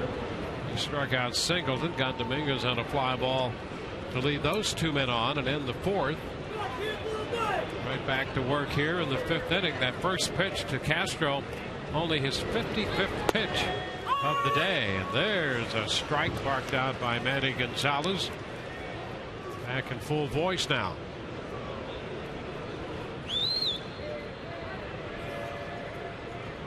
Corcoran on deck.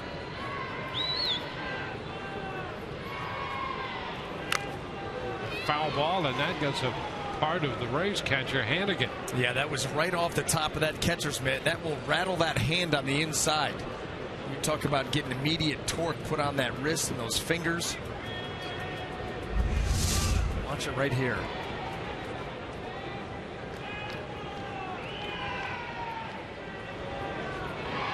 You saw when he pulled that glove off too, that big prosthetic, that big thumb guard that he's got, trying to help out that thumb, and as many times as it gets hit with fastballs and many balls as he's got to catch during the course of a game in a week, and all of a sudden you get that hand and that wrist wrenched.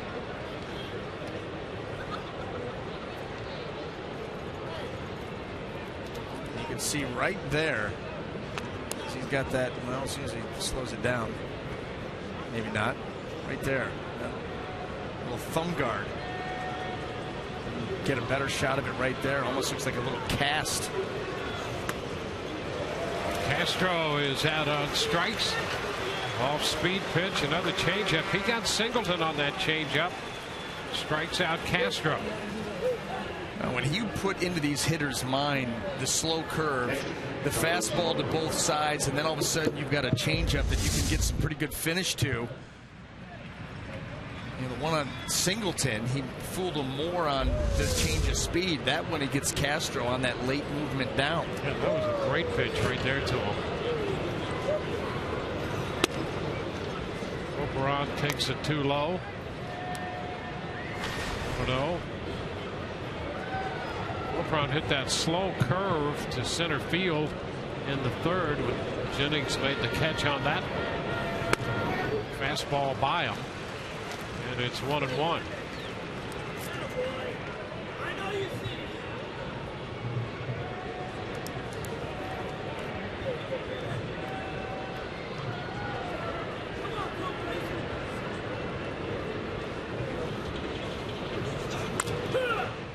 Ball, 2 strikes. Jake coming off the game against Baltimore and no decision in a 5-4 win. Made a little over 90 pitches in 5 1/3. The time before that against St. Louis, he was very impressive. He went up against Adam Wainwright in that one. Pitched 7 1/3 of 1-run, 3-hit baseball.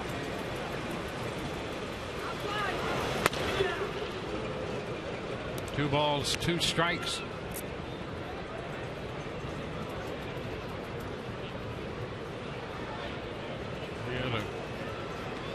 Great night that night. Turned out in a losing effort, almost 1-0. But boy, he pitched himself a great game. 3-2. It's Presley on deck.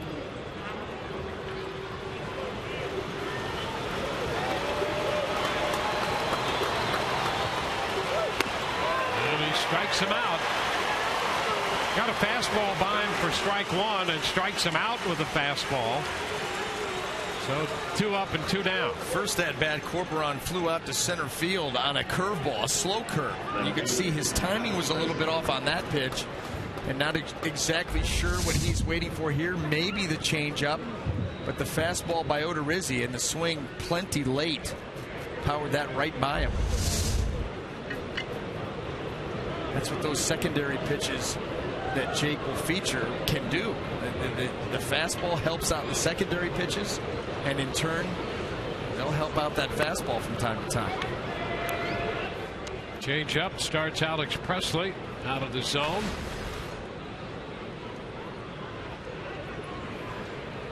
Presley caught looking on a fastball in the third.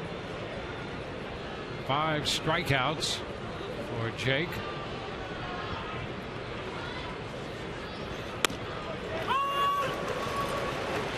1-1.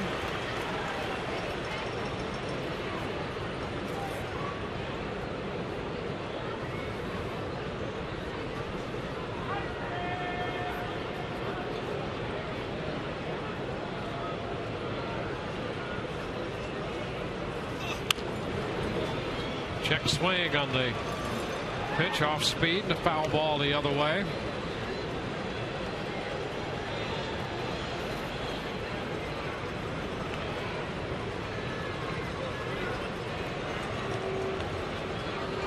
Odorizzi after his 3rd win of the year. Souvenir for that youngster right there.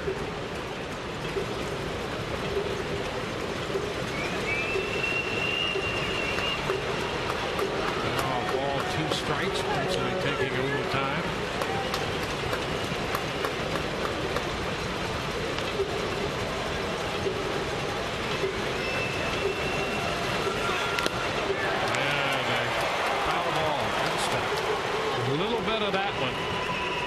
Stay alive.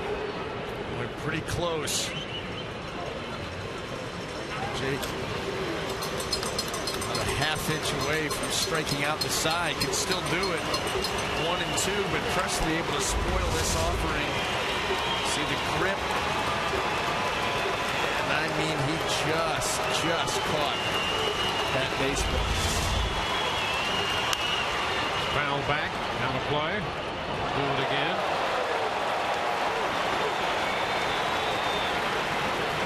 How about this? The Reds have an 8-0 lead in the top of the 5th at home over the Blue Jays. You know, they let that 8-run lead get away from them, and they lost to the Blue Jays. Blue Jays came back and won in Cincinnati last night. And the Reds out to an 8-run lead again today.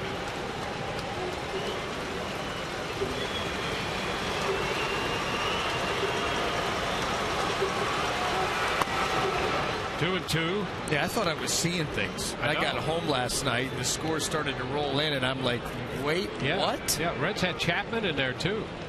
8-0 lead after 2. And the Blue Jays go on to score 2 touchdowns. Yeah, 14-9. Wow.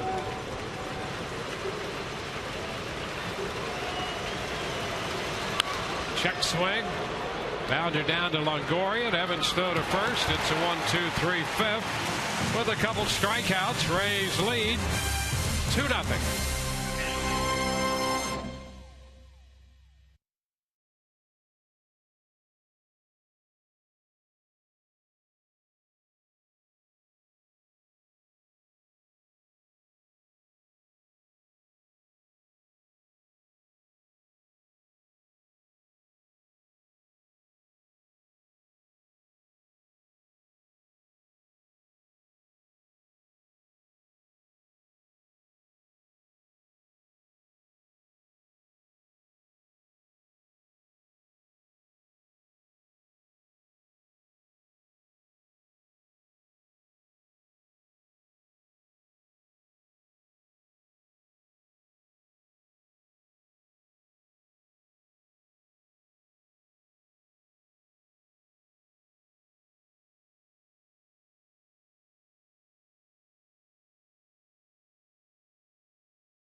Rays with a 2-0 lead over the Astros, and throughout the game, Lou and I will be here sharing a special Flex Pack offer with you guys. Now, I know you've seen the billboards, you've seen the commercials, but here's Lou with a special offer for today. Yeah, this is incredible today. The phone lines literally are on fire right now. Everybody's getting in on the Flex Packs. You can buy them either 3, 6, or 9 games and save over 50% on the cost of a single ticket. You choose any games you want. There are no blackout dates, but guess what, guys?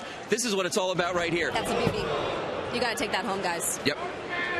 Now, that comes free with any 3, 6, or 9. It absolutely does. The towel comes only available today. It's only available to the end of the game. It's a beautiful, soft, lush towel right there, fully absorbent.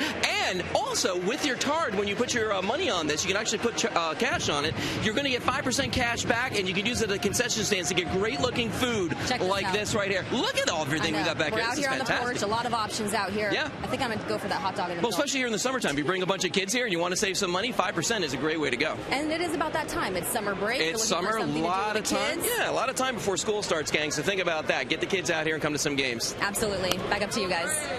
All right. Thank you very much. Get a little hungry watching all of that food out there. Rays have a base runner. Longoria hit by a pitch on the first pitch. So he's at first. 1-0 the count on James Loney. This one to the backstop. Rays had Longoria moving, so he'll head into second base with a steal. He's off and running on the pitch. So Evans' third stolen base. Yeah, there he goes, and then here is the pitch, just yanked by Buchanan right to the backstop.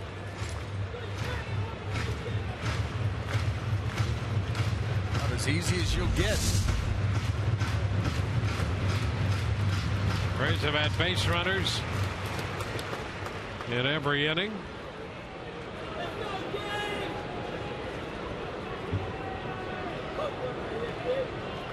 It's out at the porch. There you get great camaraderie and food, a lot of fun. And continues to be one of the most popular spots to watch a game from. It's packed out there right now. All the time. That was a great idea to extend that walk around. Well, I know that we liked it in spring training. You know, getting to go down there and a chance to see that field and what they did with that. And why not? And that's the kind of crowd you get just about every night. 3-1 to count on Loney. That'd be great if we could do a game from out there. Yeah. Not a bad idea. It's Jerome Williams, veteran right-hander. Into left. Presley to the line to make the catch. Loney's the first out. Longoria remains at second.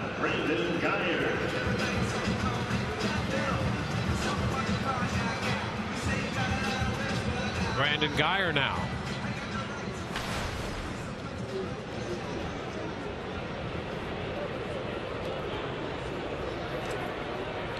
Guyer will try to pick up the RBI here with Longoria right now off second base. Altuve trying to keep him close. He's blocked by Corcoran. Buchanan has missed by more than a little bit here on 3 or 4 of his pitches in the inning. Well, it started with the breaking ball that clipped Evan Longoria in the back. And you're right, he started to miss the strike zone by a wide margin, and this is a strike thrower. And this is a guy that's usually right around the zone. Base hit into center field for Guyer. Here comes Longoria, and the Rays get their third run of the afternoon.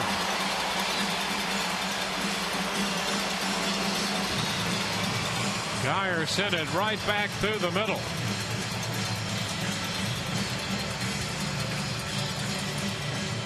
Well, nice to see the offense get something going again after 2 quick runs in the first. Been a little bit quiet, but not here. Middle of the plate, belt high. That's what's going to happen.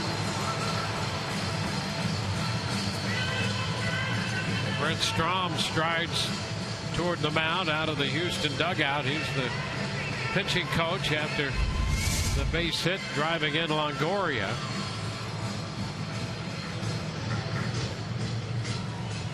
Take a little time as Williams continues to heat up in the bullpen.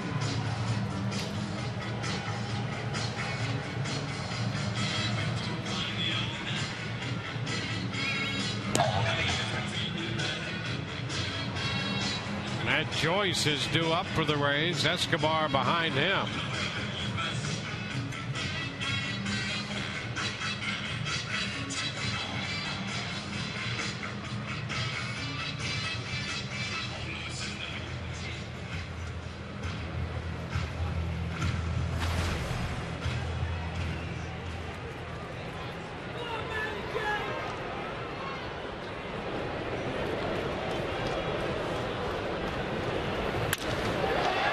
Toward the gap, deep right center. Springer on the run, off his glove. Extra bases coming. Guyer heads to the plate. It's a double for Joyce, and the Rays lead 4-0.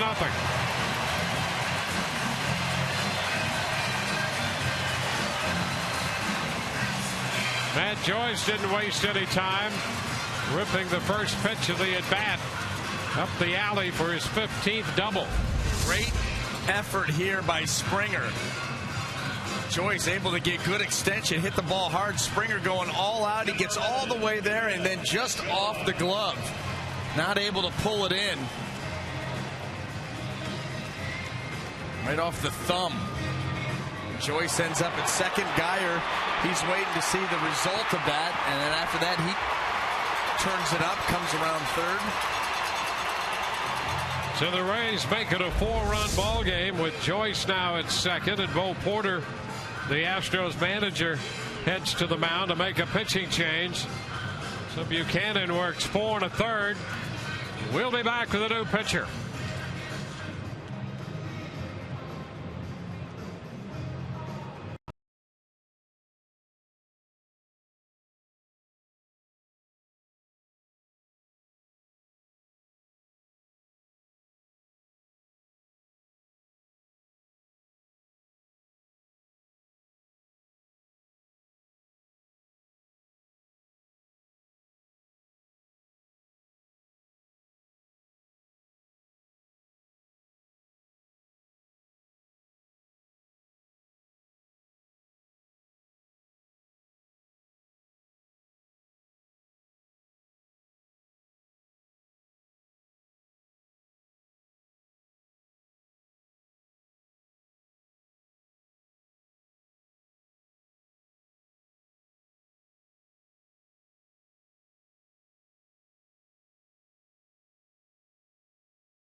As promised earlier in the game, we have the AT&T fan photo of the game.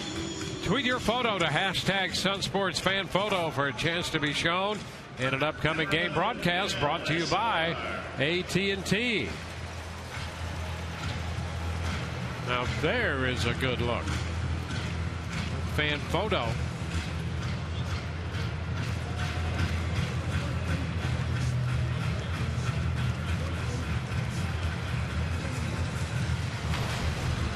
Jerome Williams, veteran right-hander, out in relief of Jake Buchanan.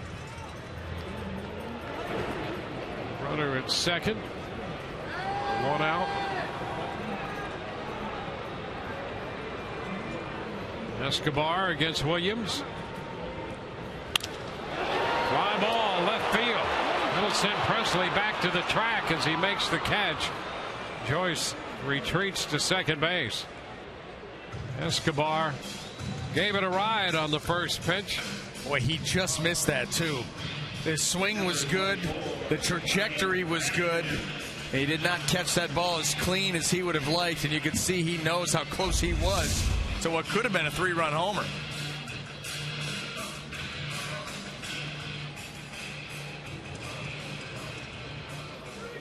Two gone. There's Ryan Hannigan.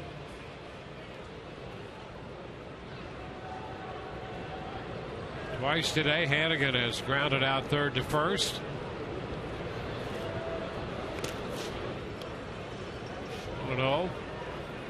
So 4 runs off Buchanan in 4 1/3.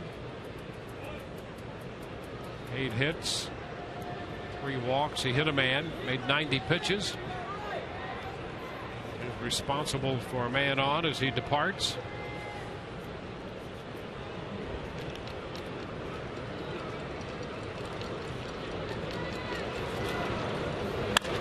Hot shot, base hit. Pass Dominguez up the line. Joyce will score. Hannigan on his way to second with a double. And the Rays make it 5-0. And that run is charged to Buchanan. RBI number 26 for Hannigan.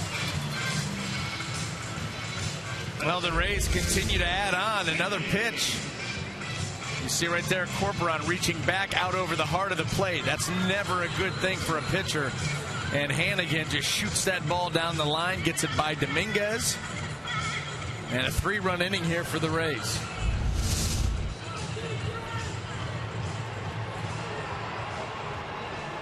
We go back to the top of the order. Here in the 5th, it's Desmond Jennings stepping in for the 4th time in this game.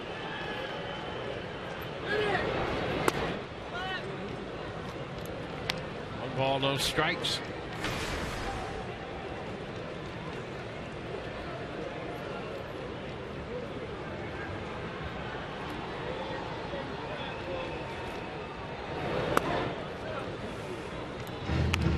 It's 2 balls, no strikes.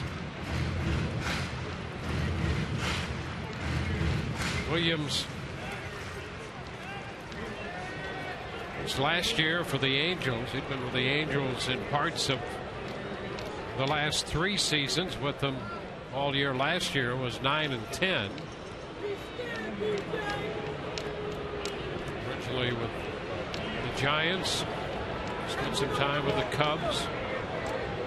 Washington. In the minor leagues and did not pitch in 2010. Resurfaced with the Angels. Drive down the left side, but that's going to be foul. Taking the count to 2-1.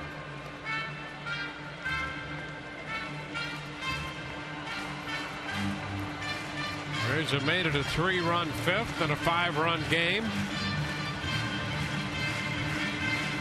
With Ben Zobrist on deck. Jennings, the 7th Rays hitter to bat in the inning.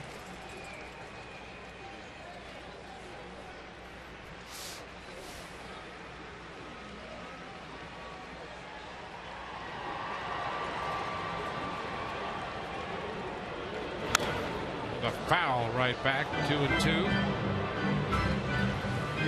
Cut there by Desmond Jennings against You would absolutely, Williams. Yeah, you would expect that from where Williams put that pitch. I'll tell you, so far in this ball game, Astro pitching has left a lot of pitches out over the plate.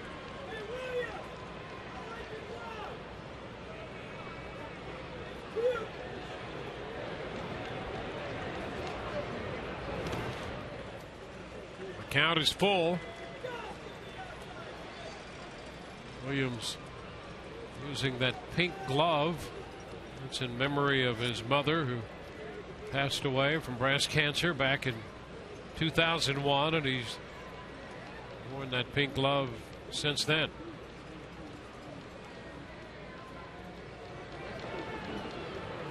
"3-2. It's fouled out of play. Longoria, Geyer, and Joyce have crossed the plate in the 5th. Zobrist and Kiermaier scored the runs in the 1st inning.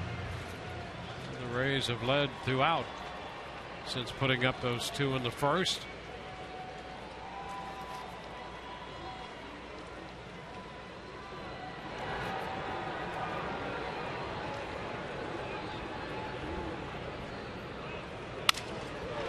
This one in on him, jams him, fly ball to left, and Presley to the line for it. Makes the catch. So the Rays add 3. We're through 5. It's 5-0 Tampa Bay.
first when Kiermaier's double scored Ben Zobrist.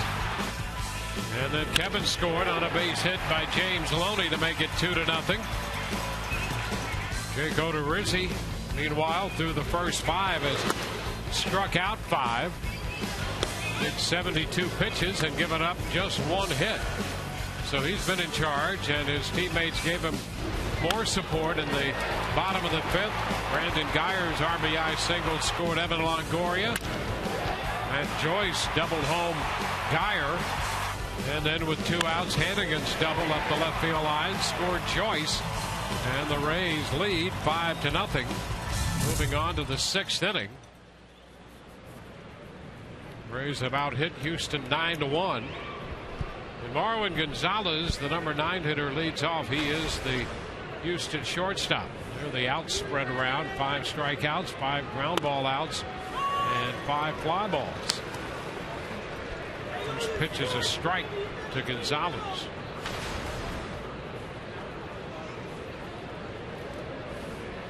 Jake coming off the 5 1/3 he worked against Baltimore his last time out in a no decision. A couple of quick strikes to Gonzalez. Well, that's been the key overall for Jake so far in this game. Jumping out ahead, being aggressive, using all of his pitches. And we talked about this lineup. There are some road bumps along the way, but it's a very pitchable lineup. And if you make pitches and you move the ball around, you will have success against them. Case in point, this man right here, and what David Price did to him last night. Swing and a miss. Gonzalez out on strikes. Well, number 6. Yeah, and that was a beautiful strikeout there by Odorizzi. Jumps out ahead 0-2, and then you know what? You're 0-2, you can elevate. You can do whatever you want. And look at this. See it big, can't get there.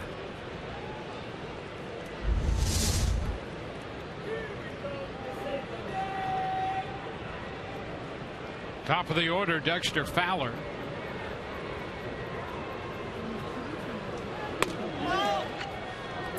It's ball 1.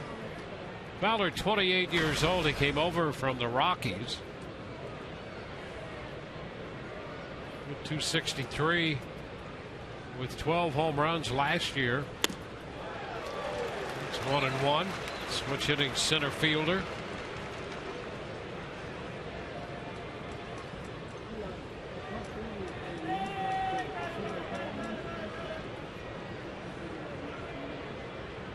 That on-base percentage, as we mentioned earlier today, it's the 5th best in the league.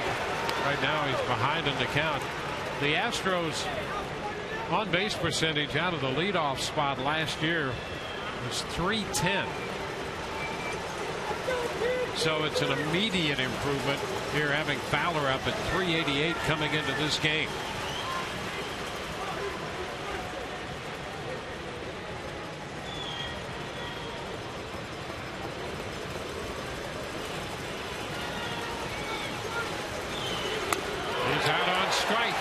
Fastball got him.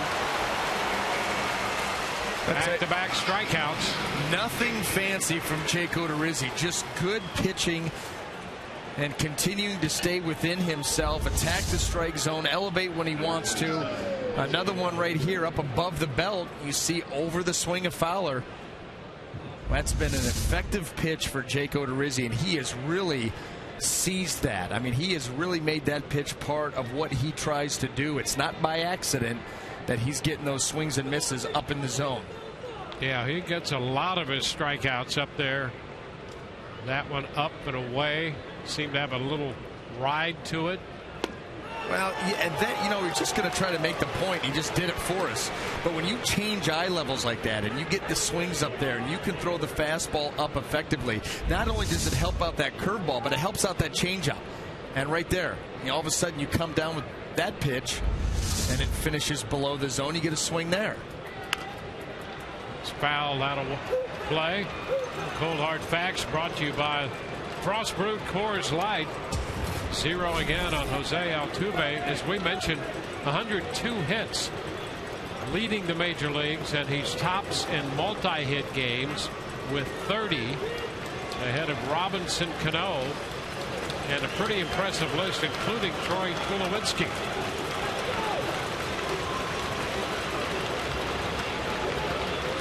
A 2-strike count on him.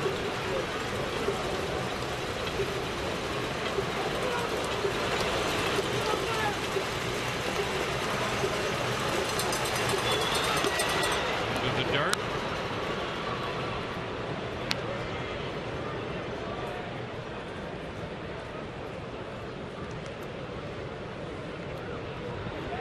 Jake's pitch count just a little over 80. He worked 7 1/3 2 starts ago against the Cardinals. Made 104 pitches in that game.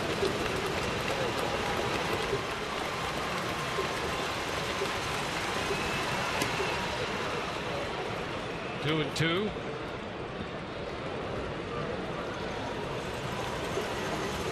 He made 23 in the 4th when he had a couple men on, left him that way. Pretty efficient otherwise.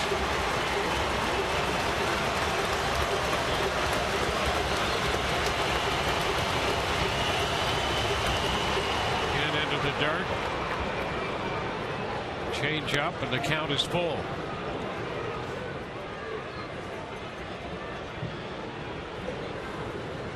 Springer is on deck. Odorizzi facing the Astros. Facing them for the first time.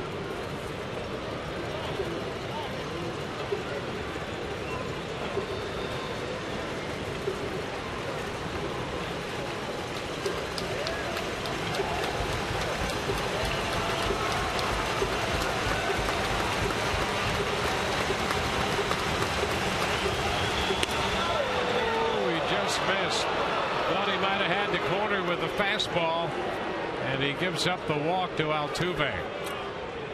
How about that at bat by Altuve, falling behind very quickly and then able to work a walk out of that, taking this fastball right here just off the plate.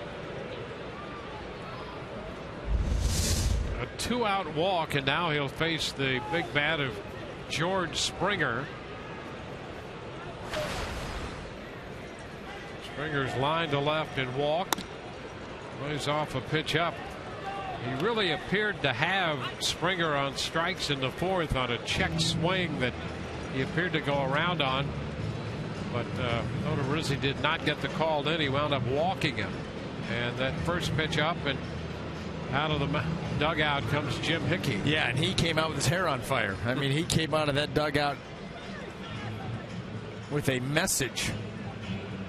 Quick, to the point, trying to jump out in front of anything that might go awry here after that walk to Altuve. And realizing that, you know, the next couple of hitters, if you make mistakes, they can hit the ball a long way. And you do not want to give this Houston ball club any inkling that they're going to climb back into this game.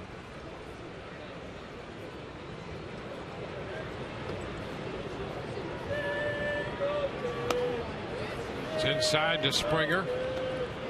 2-0.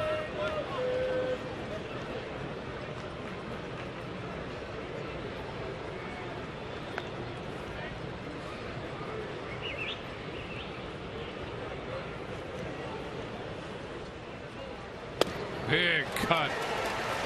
2-1.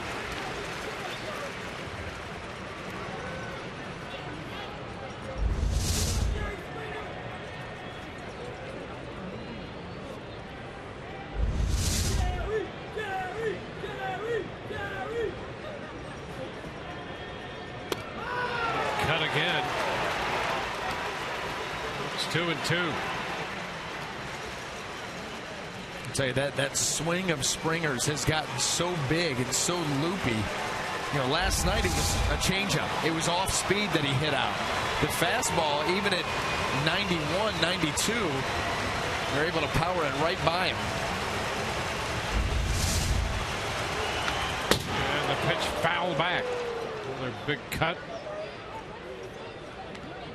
3 straight fastballs here after falling behind him.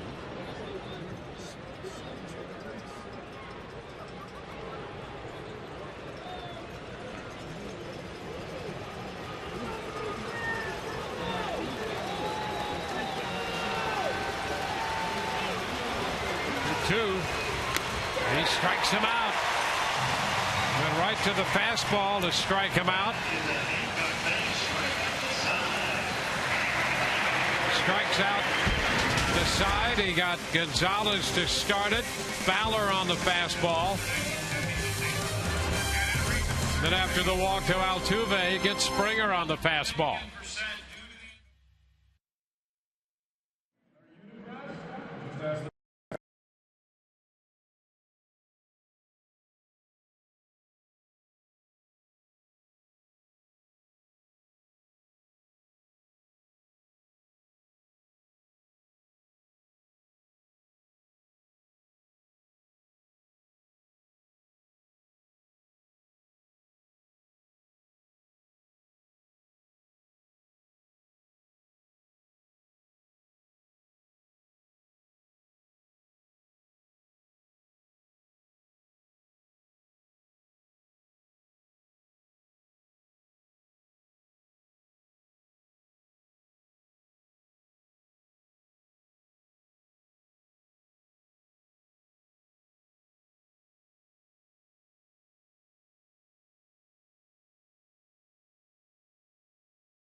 Next Fox Sports Florida Girl is underway. Here's your chance to join Annie Lee and Jordana representing the Sunshine State's best sports teams on our network. Submit your application today at foxsportsflorida.com/girls. Tell us why you deserve to be the next Fox Sports Florida Girl. By the way, the first cut for that coming up on the 26th of this month. So hurry. First cut June 26th. Zobrist hits it on the ground. Second pitch. And is out at first. Well, Ben, after picking up a single and a walk, last time reached on a fielder's choice. It's thrown out on the ground ball to the right side.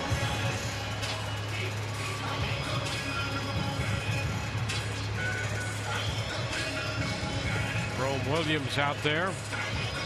He's picked up a hit off him in the fifth when he took over for Jake Buchanan. All 5 runs charged to the Houston starter. Here's Kevin Kiermaier, and the shift is on for him. It's a ball too low and away. Minga's the lone defender on the left side of the infield. And that's a foul ball just outside third.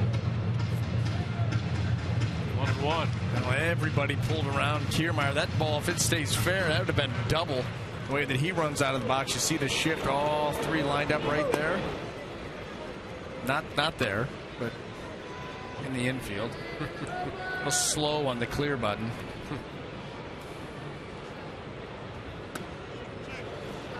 Ball 3. 3-1. He did hold up. I'll tell you what, there can be a lot learned by watching Kiermaier, the way that he approaches this game, the way he plays it with all-out effort all the time. Well, that's a strike. Thought he'd maybe draw the walk. So the count is full.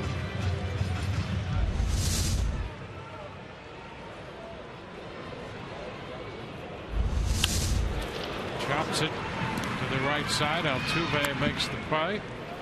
So Kiermaier is out on the ground ball to the right side. 2 up, 2 down.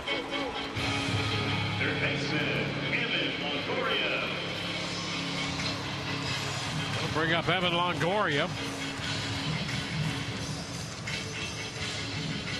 Evan has a base hit and 2 official trips. He was hit by a pitch last time, picked up a steal, and scored a run.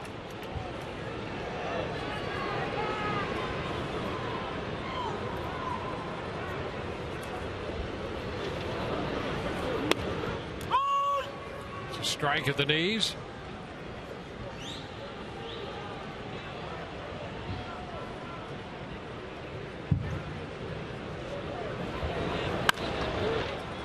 Popped up right side, shallow right.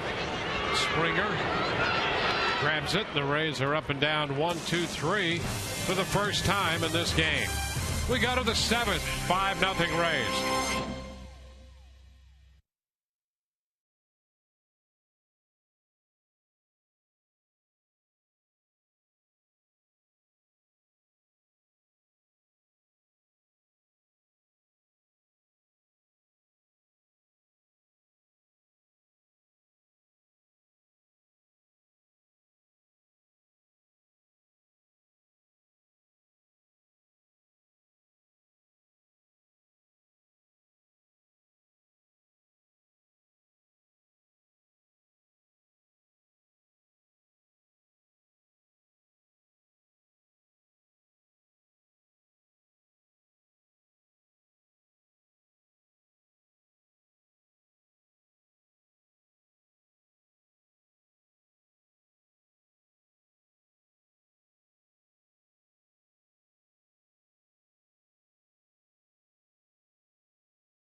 As we move into the 7th, pitching performance today presented by Volkswagen. Jake Odorizzi has been on his game. 91 pitches, 8 strikeouts, and just 2 walks and 1 hit. Well, a good reason for that 1 hit. It's been his ability to move the ball around the zone, change speeds. He's used all 4 quadrants. He's gone up, he's gone down, in, out, curveballs, good fastball today, been able to elevate it to get some big outs. He's just had everything working. And I'll tell you, Jake Odorizzi has been impressive. He's had his last couple of times out, he's been very good, but he's taken it even a little step further in this outing here as he looks to do some work here in the top of the 7th. John Singleton, the big first baseman, leads off.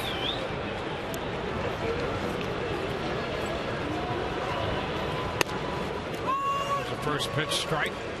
He has found a formula that works, and we spoke earlier about the identity that it's given him as a starting pitcher, and certainly comfort and confidence when he goes out there. There's a game plan. He knows how these pitches work off of each other. I'll tell you, he just continues to pump quality strikes. Well, he got Singleton on a changeup on strikes in the 4th inning. Just threw a fastball by him there, and he's had him a little back and forth. 2 strikes. Gets him reaching for the fastball and strikes him out. Hey, what did he strike him out in his last at bat, Glenn? That's the changeup. That's right. And now he's got him. You know, he fooled him on that pitch. We saw a very defensive swing from John Singleton. We haven't seen many of those. Now he goes to the fastball with 2 strikes, and guess what? Same swing. He's surprised, and that ball is by him.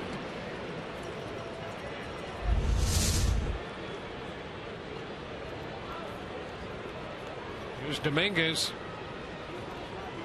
So 9 strikeouts for Odorizzi. And he starts Dominguez with a slow curve in there, and he takes it for strike 1. That's what we talked about earlier. Look at that first pitch strike. It's 1-1. Rizzi has struck out every hitter in the lineup except Dominguez and Altuve. Altuve a single and a walk and has grounded out once. Dominguez has grounded out and flied out. 2 balls and a strike. 15th start for Odorizzi. Managed at least 4 strikeouts in each of his starts. He had 11 against Cleveland earlier this year, 9 today. There's a fly ball to right. Kiermaier in line with it, 2 gone. Since the 1st of May, David Price, who's been striking out everybody, leads the majors in strikeouts, and Odorizzi is 6th with 68 since then. Stirrups getting away from him a little bit there. Both of them. Yeah. He doesn't care. He's just worried about making some pitches here. That's the one downside to the real stirrup, is that you start to pitch in that landing leg and pushing off, and they will eventually work their way up and out of that shoe. Castro takes a pitch wide. Well, players didn't always wear stirrups. They used to wear socks and they just never got washed, and it turned out to be a sanitary issue. So they had stirrups with the sanitaries so that they could wear the stirrups but change out the sanitaries and avoid a health issue, really. 1 ball, 1 strike to count to Castro. You don't wear dirty socks every day. I'll go 2 or 3. Not when you're past the age of 9. I'll go 2 or 3. That's all I'm going to stick with.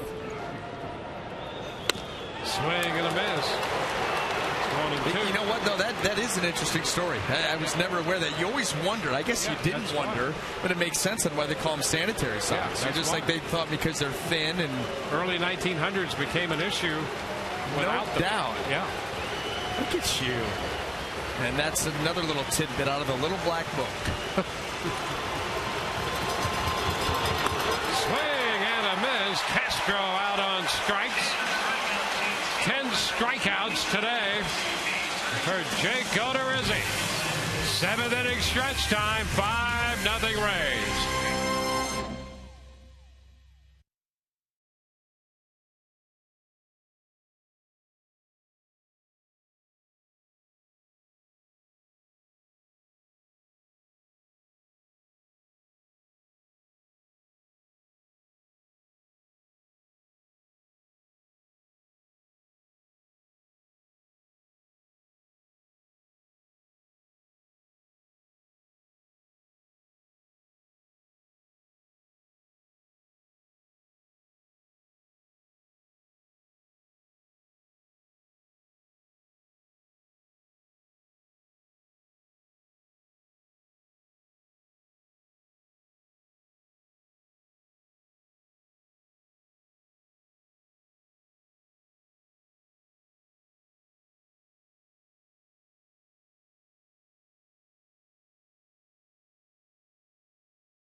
Turn back the clock day at Tropicana Field.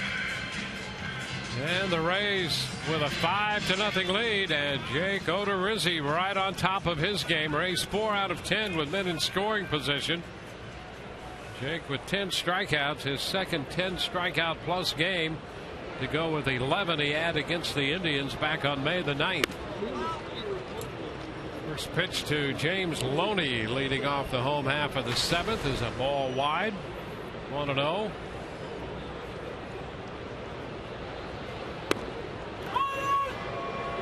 Ball 1 strike. Only part of that 2-run first when he singled home Kiermaier. Kiermaier had doubled home Zobrist.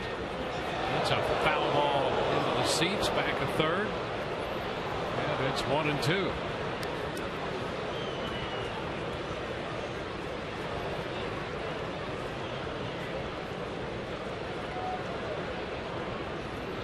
Geyer next, then Joyce.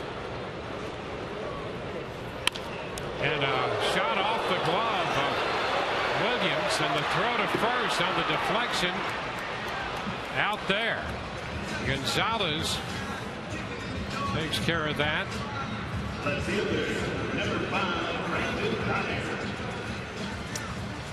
Marwin Gonzalez had to go a long way to make that play too. A shot by Loney.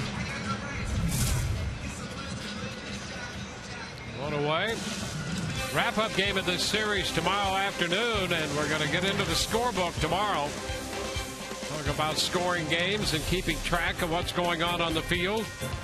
Deciphering, as Todd referenced it earlier, the hieroglyphics of scoring a baseball game. There was one thing on that scorebook in the panning of it that told me that Nolan Ryan would not have been able to throw that 5th no-hitter today. And that would have been Gonzalez takes care of this ground ball off the bat of Geyer. The pitch count. Oh, what, 129 or 119? Yeah, something 129. Yeah. Not going to happen. Well, here's the deal. If he were pitching today, try to get him off the mound. That's the thing. Yeah. You'd have had a better chance of, well.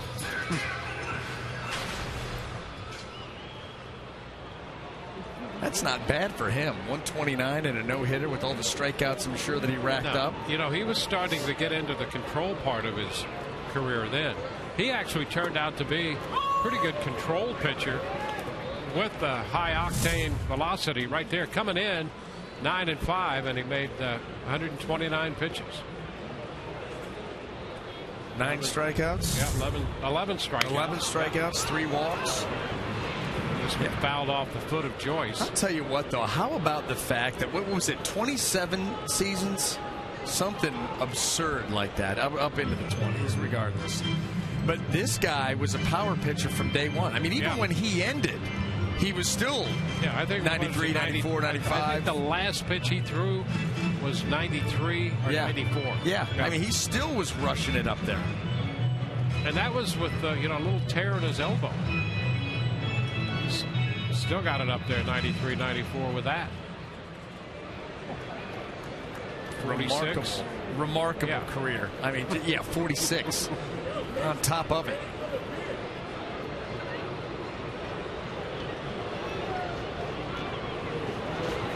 Two now to Matt. Ball, 2 strikes.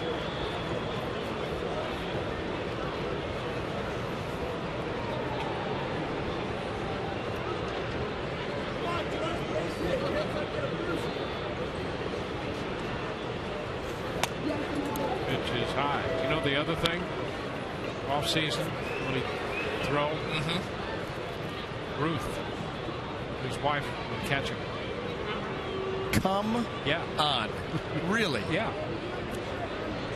That's amazing, isn't it? Mess with her either. 3 balls and 2 strikes. No doubt. Beautiful lady. I mean, just gorgeous. And with all the decorum of this Texas girl, and she catch it. Swing and a miss. Joyce out on strikes. 1, 2, 3 go the Rays. We head into the 8th. 5-0 Rays.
we go. Rays with a 5-0 lead over the Astros, and I connect with a lot of you fans on Twitter, and I hear how much you love your Rays Flex Pack deals. But today, until the end of the game, we have a very special offer, Lou. Take us through we do. If you get a Flex Pack today for either 3, 6, or 9 games, not only are you going to save up to 50% on the cost of a single game, guys, but you're also going to get this beautiful Rays beach towel right here. Yeah, baby. Beautiful, soft cotton. It's thirsty. You're going to take it to the beach. I'll tell you what, every time I walk through the crowd tonight, people are asking me if they can have my towel.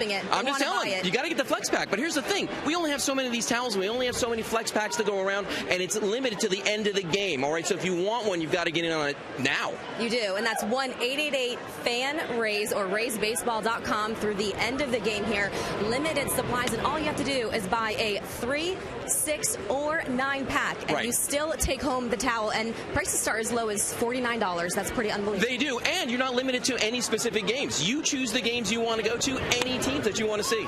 And we play the Red Sox next month, and these tickets will not be any more expensive. Single game tickets for big marquee matchups like that often are increased in price, but not with the Flex Pack. Not with the Flex Pack, no. Best deal going in any professional sport right now. It's amazing. Absolutely, really incredible. Come take your kids out to the ballpark. Make it a family night. It's summer. It's going to be a long summer, so stock up now and get these towels. That's right. Remember, limited to the end of the game, so call now. Back up to you guys. All right, here we go. We're in the 8th inning, 3 pitches in with a 1-2 count on Carlos Corporon. 105 pitches for Jake Odorizzi. That's fouled back, so Jake in double figures with 10 strikeouts. He's given up 1 hit. You know, that hit was the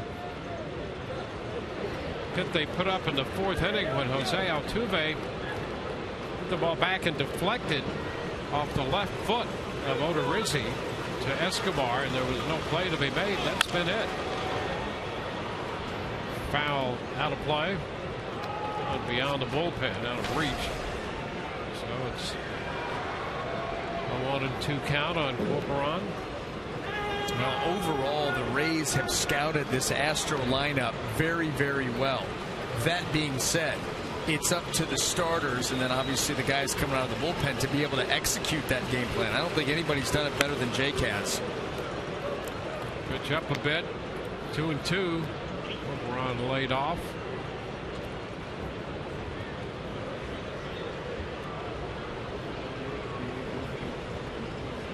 Rays do have action in the bullpen. The pitch count at 108 right now. And there's ball 3. The count is full. The high pitch count for Jake this year was 113 against Oakland.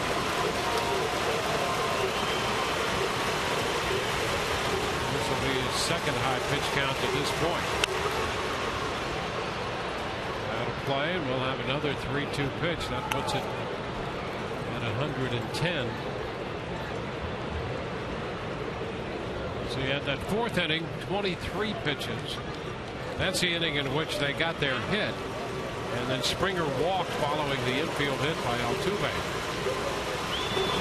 3-2, and a line drive caught by Zobrist, and that's the first out in the 8th. And Joe Maddon's up out of the dugout here. 1 out into the 8th with Alex Presley due up.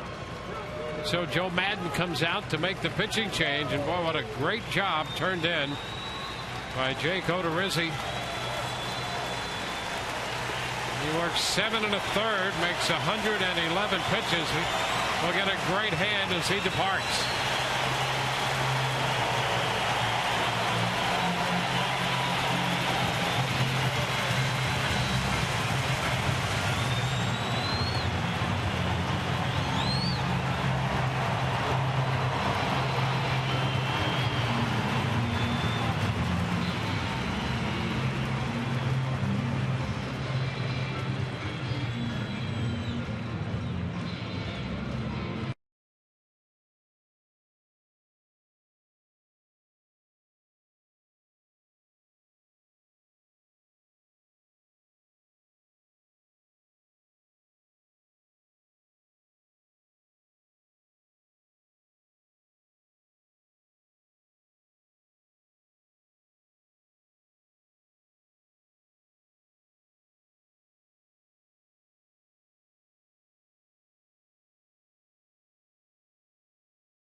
Ball he walked 2 and struck out 10. Made 111 pitches. Well, you can't say enough about the job that he did, and that line right there speaks for itself. He threw as well as that line, maybe threw better than that line even looks. He got a couple of walks in there, but he was masterful at changing locations, changing speeds, and staying out of one spot in the strike zone, which he said was his goal. Brad Boxberger takes over. First pitch to Alex Presley is foul, out of play. Tell you what, when he came off the field too, a classy move by Manny Gonzalez, flipping him a baseball, knowing this is one of those, I don't know, maybe he asked for it coming off. Manny Gonzalez, the home plate umpire, flipped Jake Odorizzi a baseball that he put into his back pocket. Yeah, you want to keep one from this game. Keep that around. Presley sends a fly ball into right center field, and there's Kiermaier. Full head of steam, and Kiermaier got there to make the catch. A nice little tumble to complete it. You better hit these balls with some topspin, because if they hang up there, he's going to find his way to get to it. Watch him come out of nowhere. A little soft liner. Quick feet, and he gets to his top end speed in just a few steps. Well, you talk about getting out of the blocks. Man, he does. Explosive. Yeah. He makes some great catches out there. Putting together a whole highlight reel just himself. You know, that's the thing too. I mean, when he gets to straight line speed, he may not be the fastest guy on the team. He may be. He may not be, but I'll guarantee you that he's the quickest at getting to his top speed. Because he just, I mean, right there. Yep. Yeah, 2-3 steps and he's going. Gonzalez pops this one up, foul ball, and it will carry out of play. The count is 2 strikes on him. Yeah, and it says something at this level with the elite baseball players in the world that his effort, his quick step, his hustling nature stands out. It stands above the vast majority.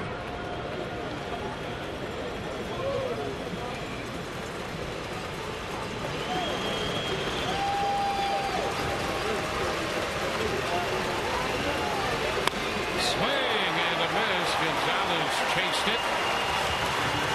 We'll go to the bottom of the 8th. 5-0 Tampa Bay.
Strong innings, got off to a great start like he normally does.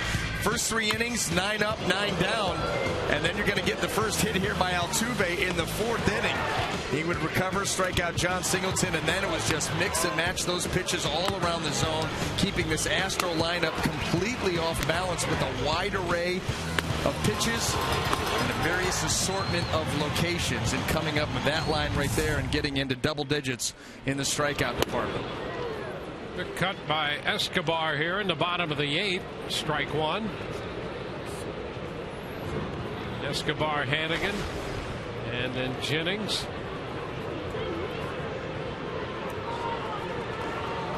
Jerome Williams in relief of Jake Buchanan, who made his major league debut. Rays got all 5 runs off Buchanan. 0-2 the count here on Escobar.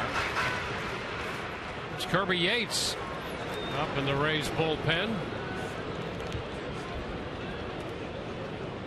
Fly ball right field for Springer. 1 gone. Coming up after the game, Rays Live, the post-game show presented by Checkers. We'll check in with Joe Maddon's press conference. Also hear from Jake Odorizzi. 2 of his last 3 starts now, matching his career high. 7 1/3 innings. Today was just a marvelous performance. Kelly Nash gathering interviews in the Rays clubhouse. I'll be out in left field with Orestes Estrada as we break down today's game. Back we go to Dwayne and BA. Well, thank you very much, Todd. You know, we were talking earlier, BA, about how the pitching has come together. Well, how about this?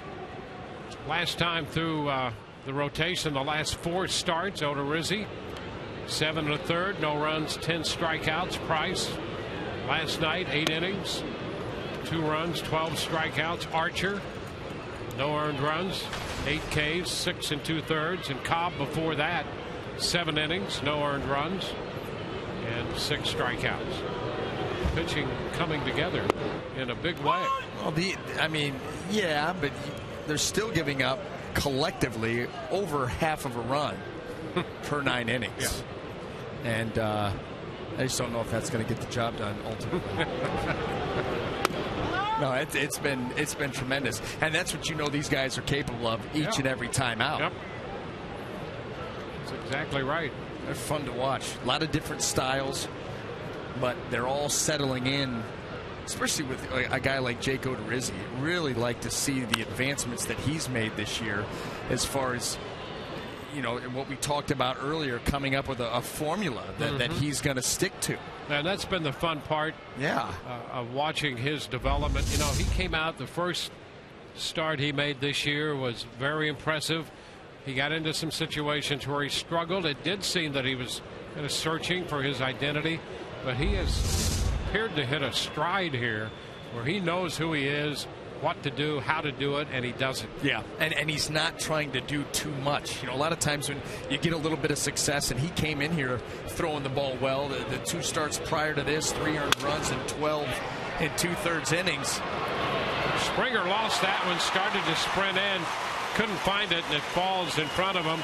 Hannigan has a base hit as a result. Yep, he had a chance to get there and make that play, but you're right, he pulled up right at the end. That ball maybe got into the lights right here. Yep, can't find it. Not easy. There's a lot of different things you've got to deal with here as an outfielder. And, well, anything. On the line drives, especially to the outfield, you worry about the bank of lights. You've got the roof. But if you lose the ball, it's tough to pick up again. But anyway, you know, getting back to Jake, you know, he's starting to build some confidence, and at the same time, he's not trying to do too much, because a lot of times young pitchers, you know, even veteran pitchers, if this is good enough, well, I can make it better. And he's not trying to make it better. He's just continuing to stay within himself. And the couple of times that he got a little bit out of whack and a little potential wobble, either Ryan Hannigan shot out there or Jim Hickey shot out there and got him right back in line.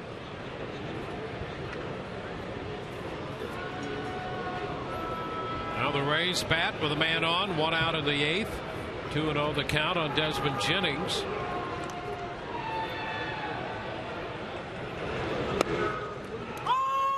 There's a strike.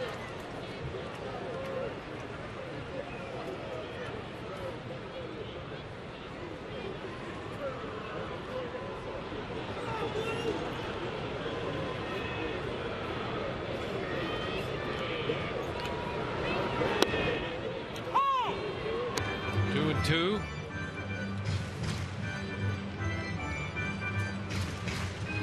Cincinnati did hang on today.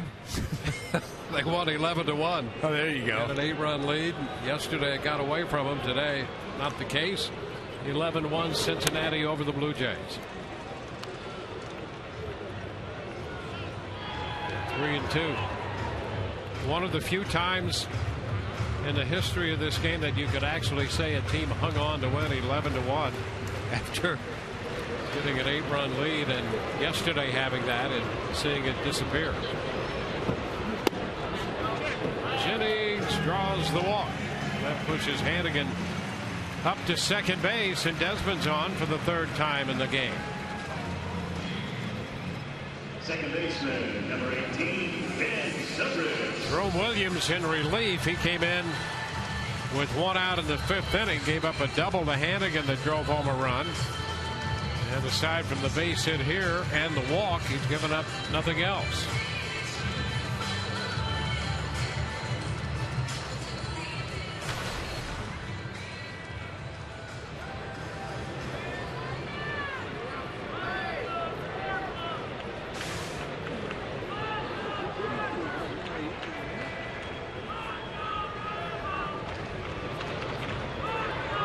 Ben scored the first run of the game after he singled in the first inning. Zobrist walked in the second.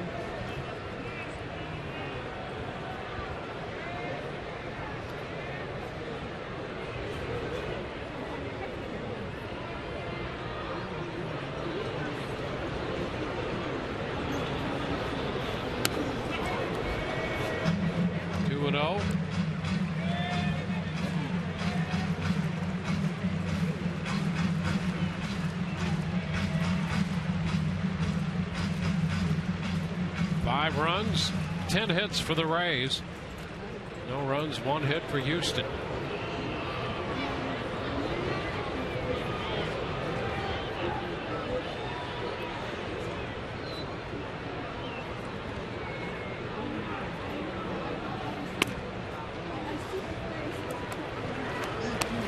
You know what I like about the throwback uniforms that the Rays are featuring today? And they're up 5-0, number one.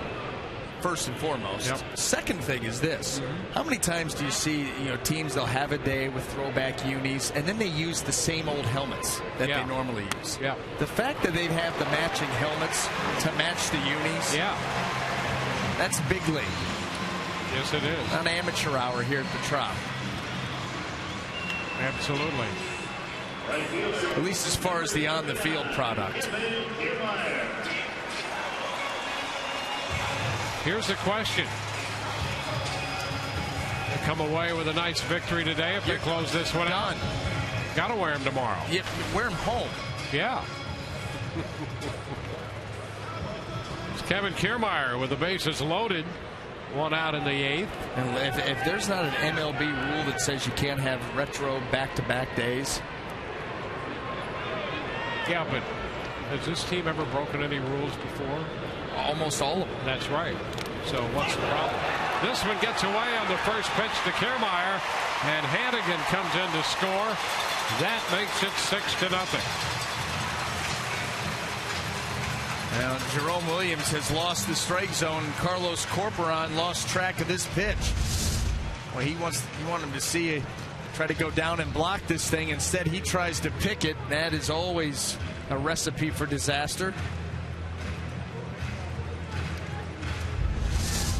So get 50% off at papajohns.com the day after the Rays score 6. Use promo code RAYS6, and they lead 6-0 right now.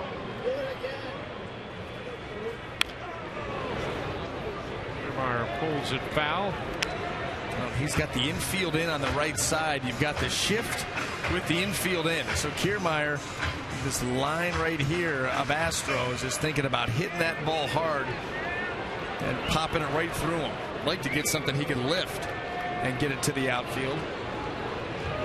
A chance for a couple RBIs here. And this one hits him. He's hit by the pitch, and that reloads the bases. Well, Williams has completely lost the strike zone to this point. He yanked that pitch badly. Third baseman, number 3, Evan Longoria.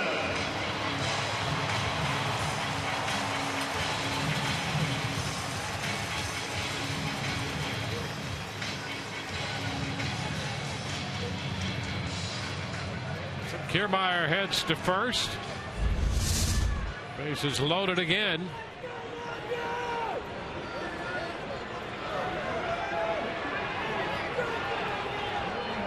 Now Evan Longoria bats. He was hit by a pitch to start the bottom of the 5th and scored. Fouls it away. Strike 1.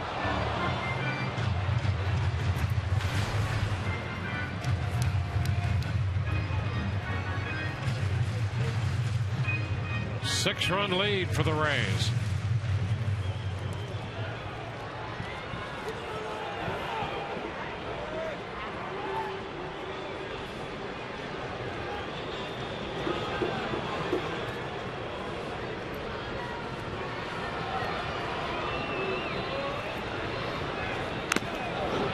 Fouls it, deflecting off Corporon. 0-2.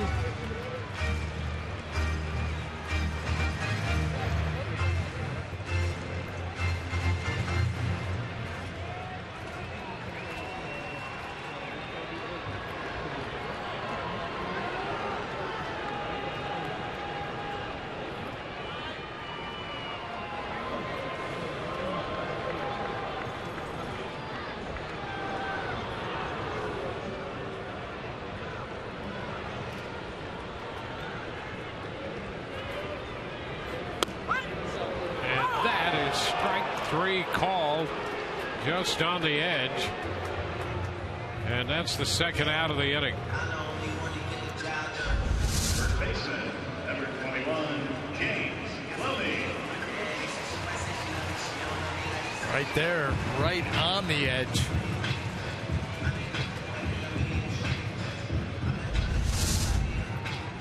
Two gone with the bases loaded.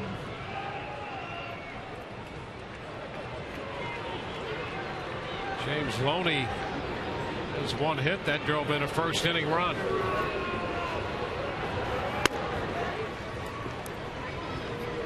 Ball, no strikes.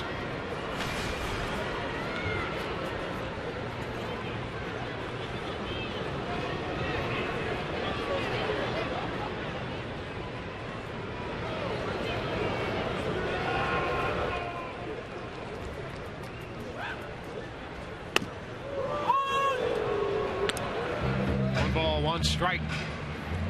Rays 2 runs in the first, 3 runs in the 5th inning, and they've added a run in the 8th.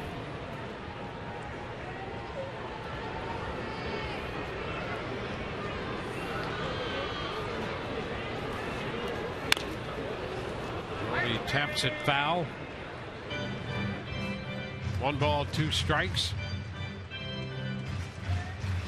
Down at third, Jennings, Zobrist at second, Kiermaier at first.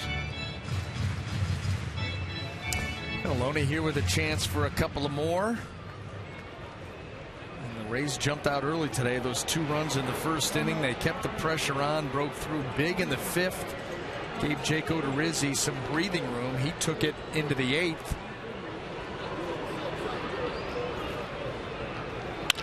Ground ball up the middle.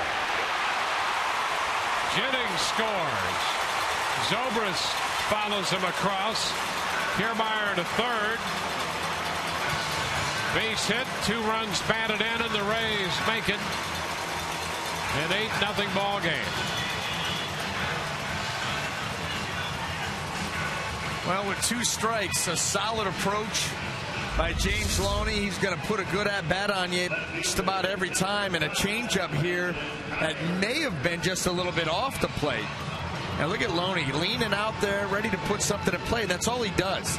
He just put that ball in play, gave himself a chance. It finds a hole, and that's going to lead to 2 RBIs, 2 more runs for the Rays. Nice day for the offense. You know, you talk about a hitter, you hear trusting your hands. You know, he trusts his hands, his whole approach right there. Just make contact, put it through the middle. Yeah, I mean, a little bit off balance because of the changeup, but just watch him lengthen that swing out there and find a hole. That's exactly how it's done. You see a guy do that, hitting looks so easy. The toughest thing to do, and that's just a great job of making contact, sending it right up the middle. And it's because he can do that, because his mechanics, because of his idea of hitting, allows him to use the whole field. He can stay balanced better than most. Geyer lifting a high popper, foul ball, and just on top of the dugout.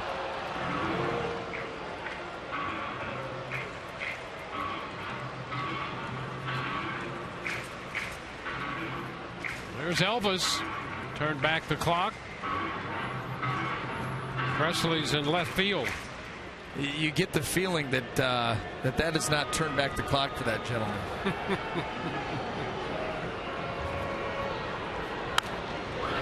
Foul ball out of play, and so it's still 1-2.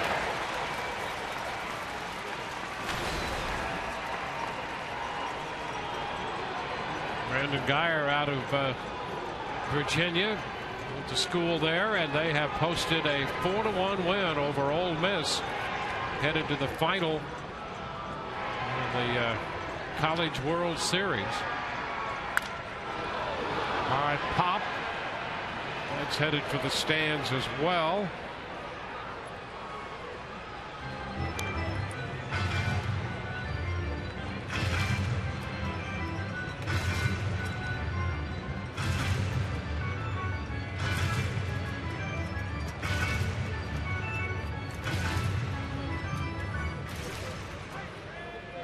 Opposing Virginia, it's going to be either Texas or Vanderbilt.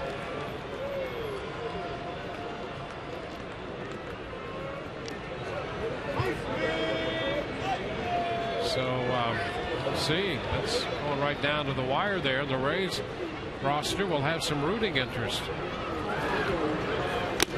Swing and a miss. Geyer out on strikes. The Rays send 8 men to the plate. They add 3 and lead 8-0 on to the 9th.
The Tampa Bay Rays and may not be reproduced or retransmitted in any form, and the accounts and descriptions of this game may not be disseminated without the express written consent of the Tampa Bay Rays.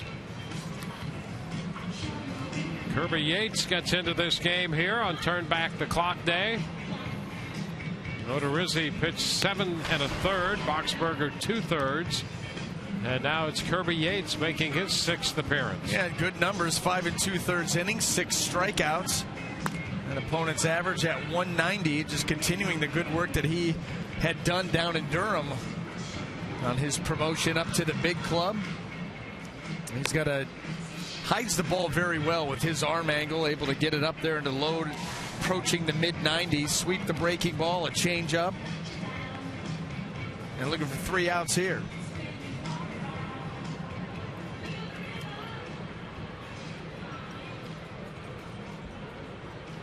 Rays with 8 runs, 11 hits. The Astros no runs and 1 hit. And in the 9th, Dexter Fowler leads off. Jose Altuve second, and George Springer bats third.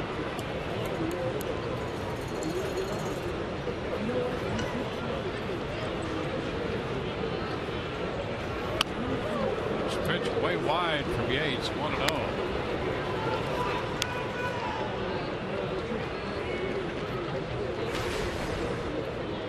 Rays looking for their 9th shutout of the year as a pitching staff.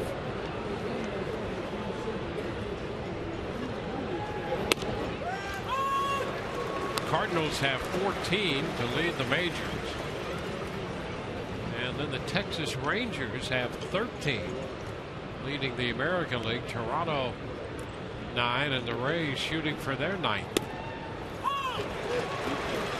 Ball 2 strikes. Atlanta over in the National League also has 9 shutouts. A couple of good breaking balls here by Kirby Yates to get back up to 1-2.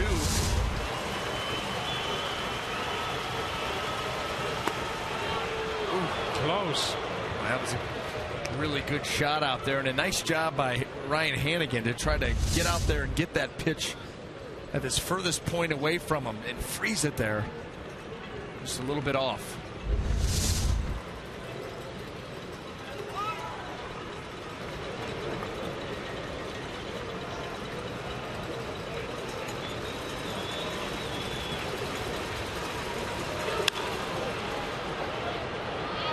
It's going to slice into the stands and out of the reach of Longoria.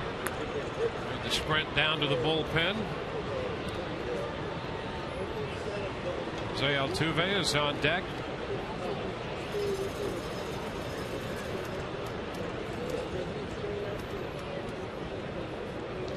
Joe Madden and Jim Hickey. Pleasant day for those two.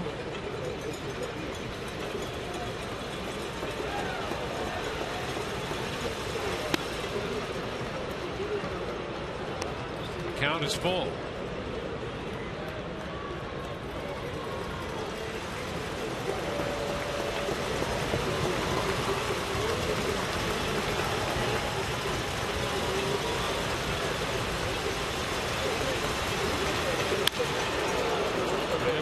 Field for Kiermaier. 1 away. You know, that was a nice job by both Hannigan and Yates. You know, a lot of those pitches were, the fastball especially, was missing off the plate away. You got an 8-run lead. You don't want to start walking guys and letting Houston mess around here. So Hannigan calls that fastball in to make sure that Yates gets good extension and gets the ball on the plate. And by doing that, you miss the barrel of the bat because Fowler's expecting something away, and you get the soft fly ball to right. That's a good pitch call there by Hannigan, and a nice shot by Yates to go along. There's Altuve leading the majors with 102 hits. The only hit for Houston today. It really turned out to be an infield scratch hit, really, on a deflection off Odorizzi's left foot.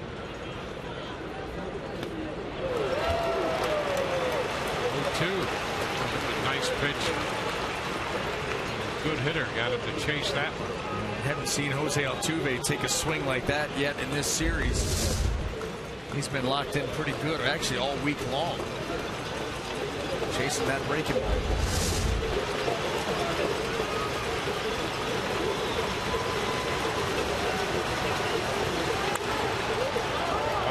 Center field. Jennings takes care of it. 2 gone. The Rays an out away from their 9th shutout.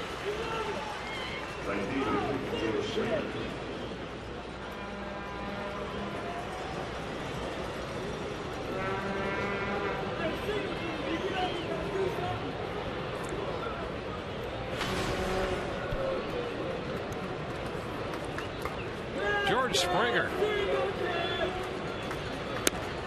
is down. Springer struck out on a fastball in the 6th inning. That was against Odorizzi. Odorizzi walked him in the 4th after he was ruled to have checked his swing on a pitch that appeared otherwise. First time up, he lined to left. 1 ball, 1 strike.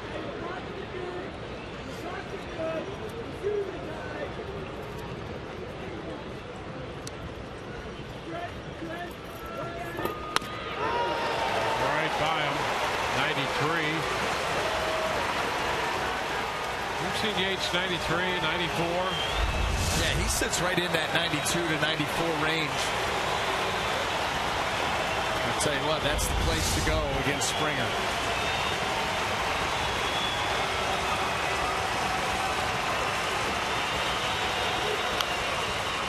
Back just below us, and the count is still 1-2.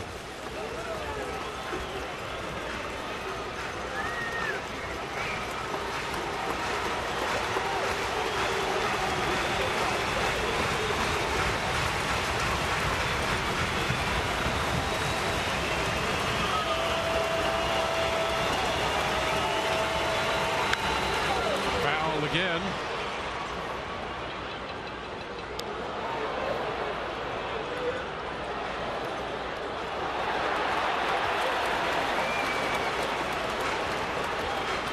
Odorizzi, Boxberger, and Yates for the Rays, and Yates trying to get the final out.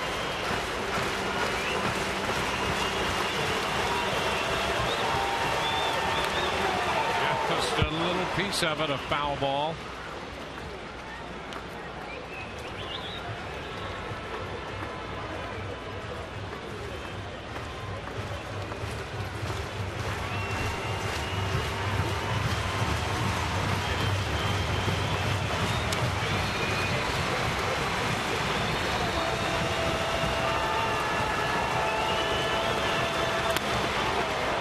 Upstairs, it's 2-2.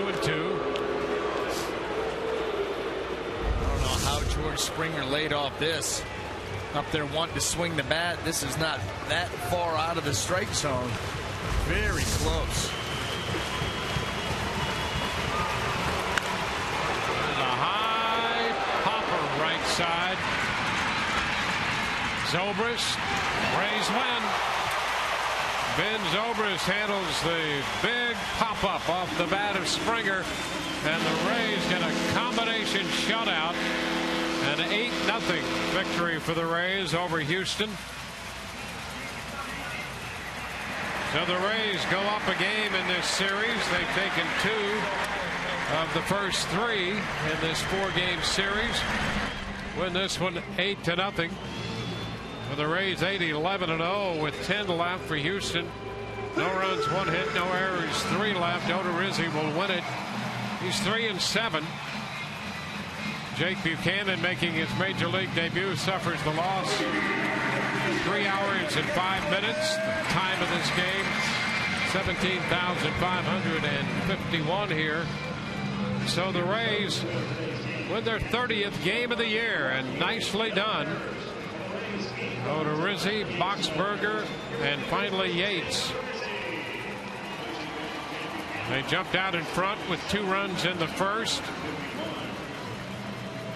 Added 3 runs in the 5th and added 3 more in the 8th. Right now, let's go to the field and Todd Callis. Dwayne, thanks, with Ryan Hannigan. Ryan, you guys have had really good starting pitching performances now the last 4 games. Finally, nice to back it up with some runs.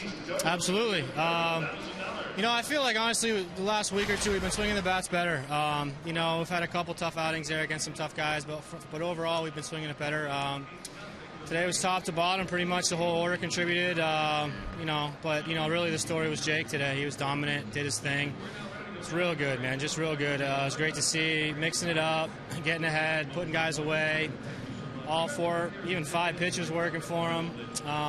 He was just on today. It was awesome. Yeah, you've kind of watched him grow up this season. And what has been better lately when you've seen like what you saw today? Just the mix, and he's not wasting pitches. When he's getting ahead, he's really making tough pitches with his heater or a split, a little below the zone, right on the corner, just a bit up, pitches that are tough for anybody to handle. And, he's not walking guys. When he gets into trouble, he's staying composed and putting them away. He's doing it all. He's really pitching, and it's good to see, man. You keep it going like he is right now, for sure. I know you and Molina have had great work with him this year. When he is on a roll like he was today, do you guys actually talk less, game plan the same amount in the dugout in between innings? No, it's all the same. I got things I got to say to him. He's got things he got to say to me. It just depends. We talk some, here and there. When I see something that he needs to work on or make an adjustment or just how to pitch a guy or just to give him a breather or something like that. But, we kept it simple for the most part. We were trying to do a few different things with certain guys, but we were on the same page. There's a lot of nodding going on. We had a good tempo. That was the big thing. We were in sync, in tempo, in rhythm. Kept it rolling, didn't let it ever get away from him, and, he dominated up until his pitch count was up. Final thing, I know you did not want to use the injury as an excuse, but it seems like you are hitting a lot better coming back from the DL. Are you feeling better at the dish right now? Yeah, for sure. It's just distracting when you're trying to fight through injuries. It sucks. No excuses, it is what it is, but it's nice to be healthy. The leg feels good. Getting my timing down, getting some consistent at-bats. And, just got to keep winning games. Nice job catching a one-hitter. Thanks. Guys, back to you. All right. Thank you very much, Todd. A good day for the Rays. An 8-0 victory over Houston. Back to wrap it in a moment.